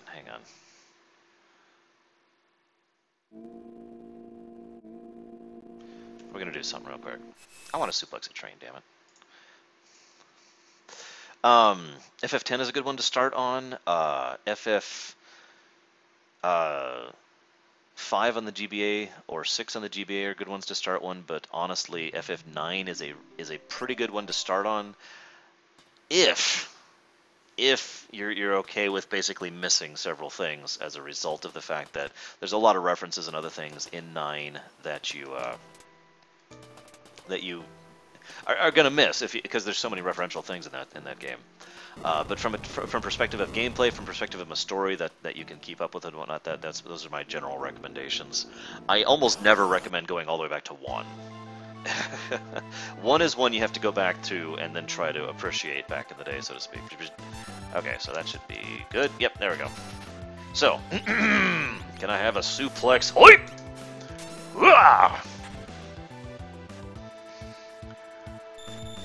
For the 5 of you out there who don't understand the suplex thing, I'll go ahead and explain it. Most bosses have a trigger in their AI, or the code rather, I should say, that specifically makes them immune to certain types of attacks, and a large number of attacks are actually classified as that type of attack, the suplex being one of them. So in other words, the vast majority of bosses in the game you can't suplex, you can't death, you can't just instant win. There was a bug, this is actually a bug in the original SNES version, where the train didn't have that flag triggered. So you were actually able to suplex him, even though you really shouldn't be able to, and it looks ridiculous, but everyone loved it. They actually caught the bug and left it in because 7 suplexes a damn train. So that has been left in. Even when they did the remake on the GBA, they left it in on purpose because of course they did. And hey Raid, what's up?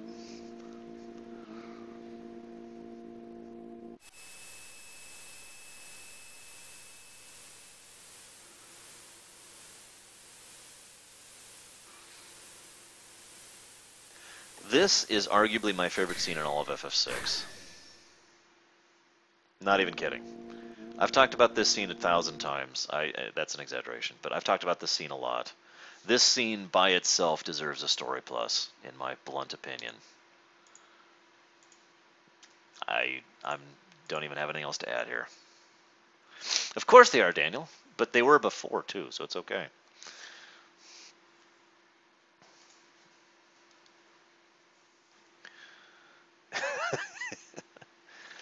So they follow this relatively humorous comical section with this scene.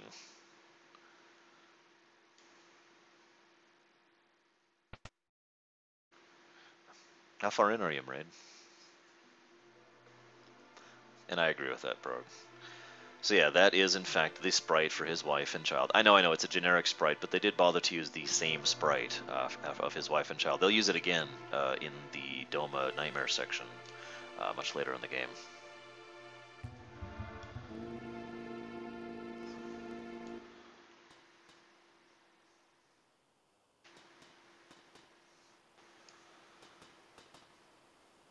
And in a weird twist, you can't do anything for this section. You can't even advance the text. You can't hold the text on the screen to make this stop, to make it them not leave. The text advances them automatically. I don't know if I'm holding the controller right now.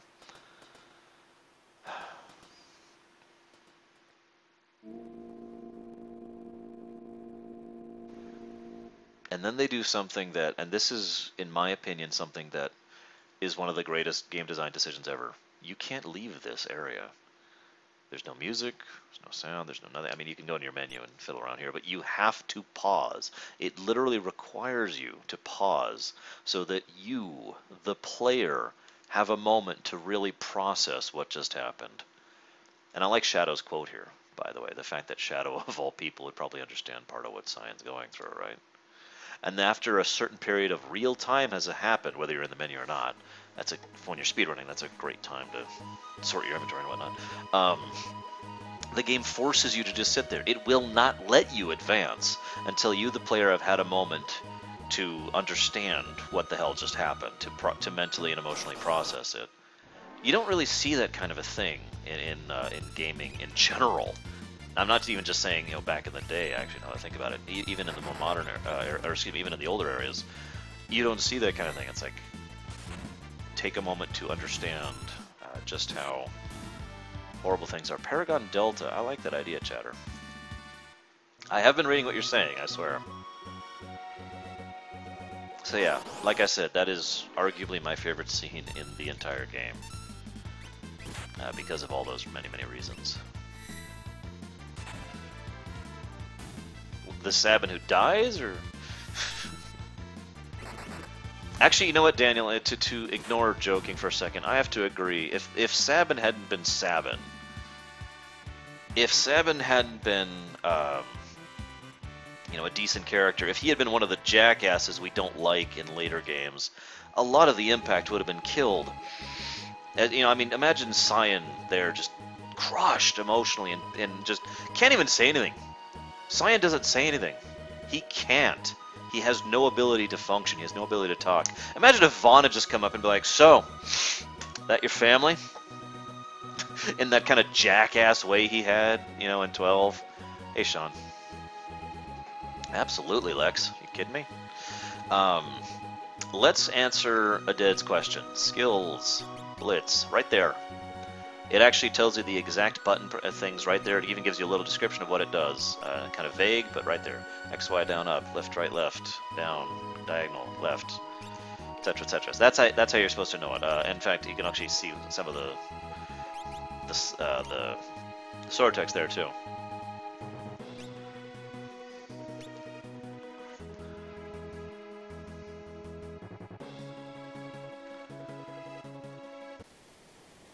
Yeah, exactly, Samurai. God, that would just destroy that scene. That would literally destroy that scene. One of my favorite scenes in gaming history. And then Vaughn's like, "Hey, what's up, guys? Why is Cyan all sad over there? Is he okay?" And in the back, Tidus, like in the distance, you hear Tidus, who's on the thing with Shadow, going, "Ha ha ha ha ha." I can't even do it. Ha ha ha ha ha ha ha ha ha ha. I'm done. Don't defend the scene. I know why the scene happens. I know it's better in the Japanese version. I understand the scene. It would still ruin the science scene. Oh, gotcha, Aded. I feel like there's an answer to that, and I don't know what it is. I really do. I'm going to have to think about that one. Because you're right. You have to do pummel to win the fight against Vargas.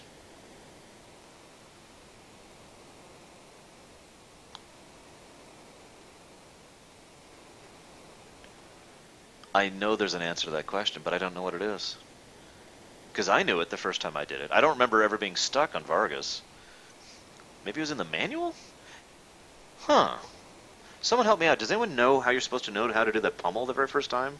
Like, if you're playing this game for the first time ever. Oh, does it, DZ? Okay, thank you. I'm sitting here like, how are you supposed to know that? There's got to be something that tells you that, but I couldn't think of anything. There you go. There's your answer, Dad. Apparently the game will actually just tell you if you just sit there for a bit.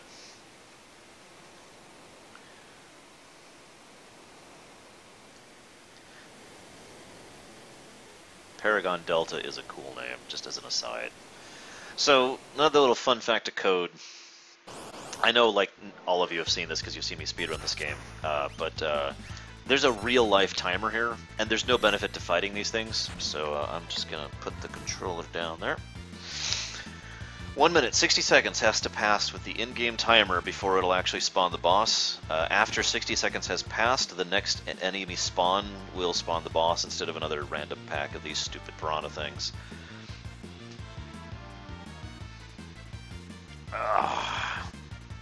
Stretch.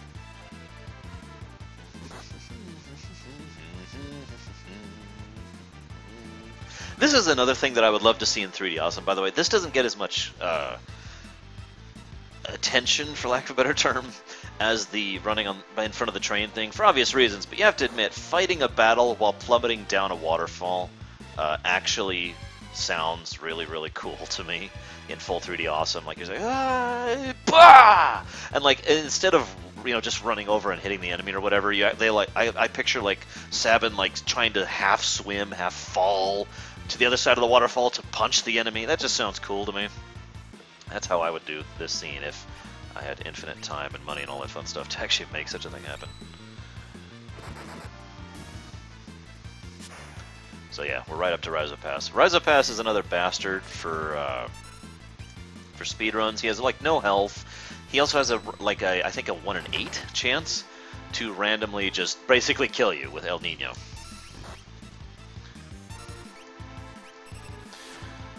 And yeah, Vargas has 65,000 and I forget the rest health. It's hilarious.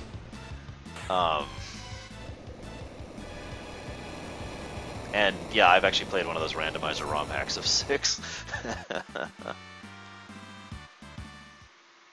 They did do a remake of 6, but we're talking like a real remake, like a proper, amazing, hell yes remake. No, they have not, though. In answer to your question, oh dang it, they have not actually said, yes, we're going to do it.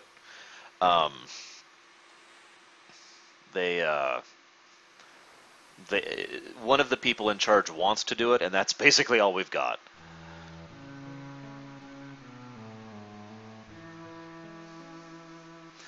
Welcome to Gao. Go! Wow. Gao is one of my friend's favorite characters in this game. Gao is an interesting character because he's one of those C-list characters in the game. I mean, this is an ensemble game, but you can basically differentiate it into A-list, B-list, and C-list, just like you can most shows or movies. And Gao is clearly a C-list character, but of the C-lists, he probably gets the most character development, character moments. That's debatable, because Strago gets a decent amount of stuff too. But I think Strago and Gao are both the only 2 C-list characters who really do get any real amount of character development, character advancement to them at all.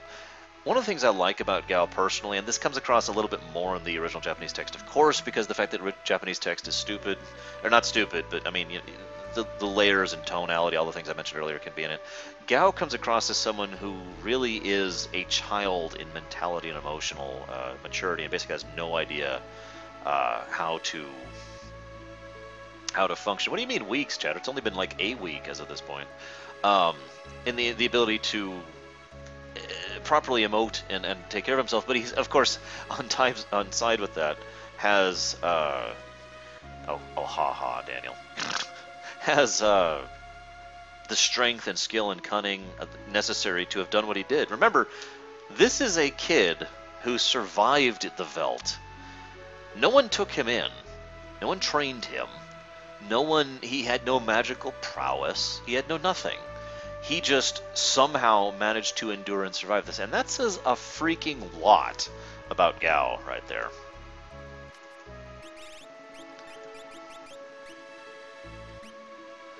Yeah, Gao, Mog, Umaro, Realm, Strago, and Shadow are the C-list characters. It could be argued that Umaro and Gogo are D-list. That is a debatable thing. See you around, Prog. And who the A and the B-list ones are debatable. I tend to think the A-listers are all the characters who are in the running for quote-unquote main character. Terra, Celis, Locke. I'm missing someone in that list. Oh, whatever. Those 3 are definitely A-lists. Crud. I'm stupid. Oh, whatever. Crud. Yeah, I'm stupid. Hey, Galtori. What's up, man?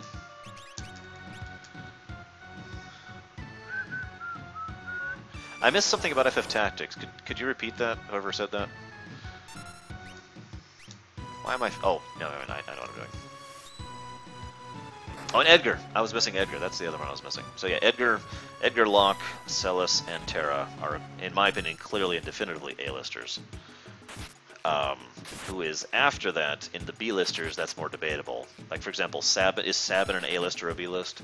Is Cyan? I would argue Cyan is an A-lister just because he has so much screen time and character development devoted to him. That's just my opinion on that. But someone like, say, It's a good example here. Well, honestly, someone like Sabin is probably a B-lister. There's very little that Sabin does other than like a few, basically this moment here, and a couple of things in the world of Ruin, and that's kind of it for him. Thank you. Here, I'll go ahead and click this. There we go. Dude, do you know the lore justification for Guile's Sonic Boom? Everyone else in Street Fighter has some kind of magical connection to their key or their chi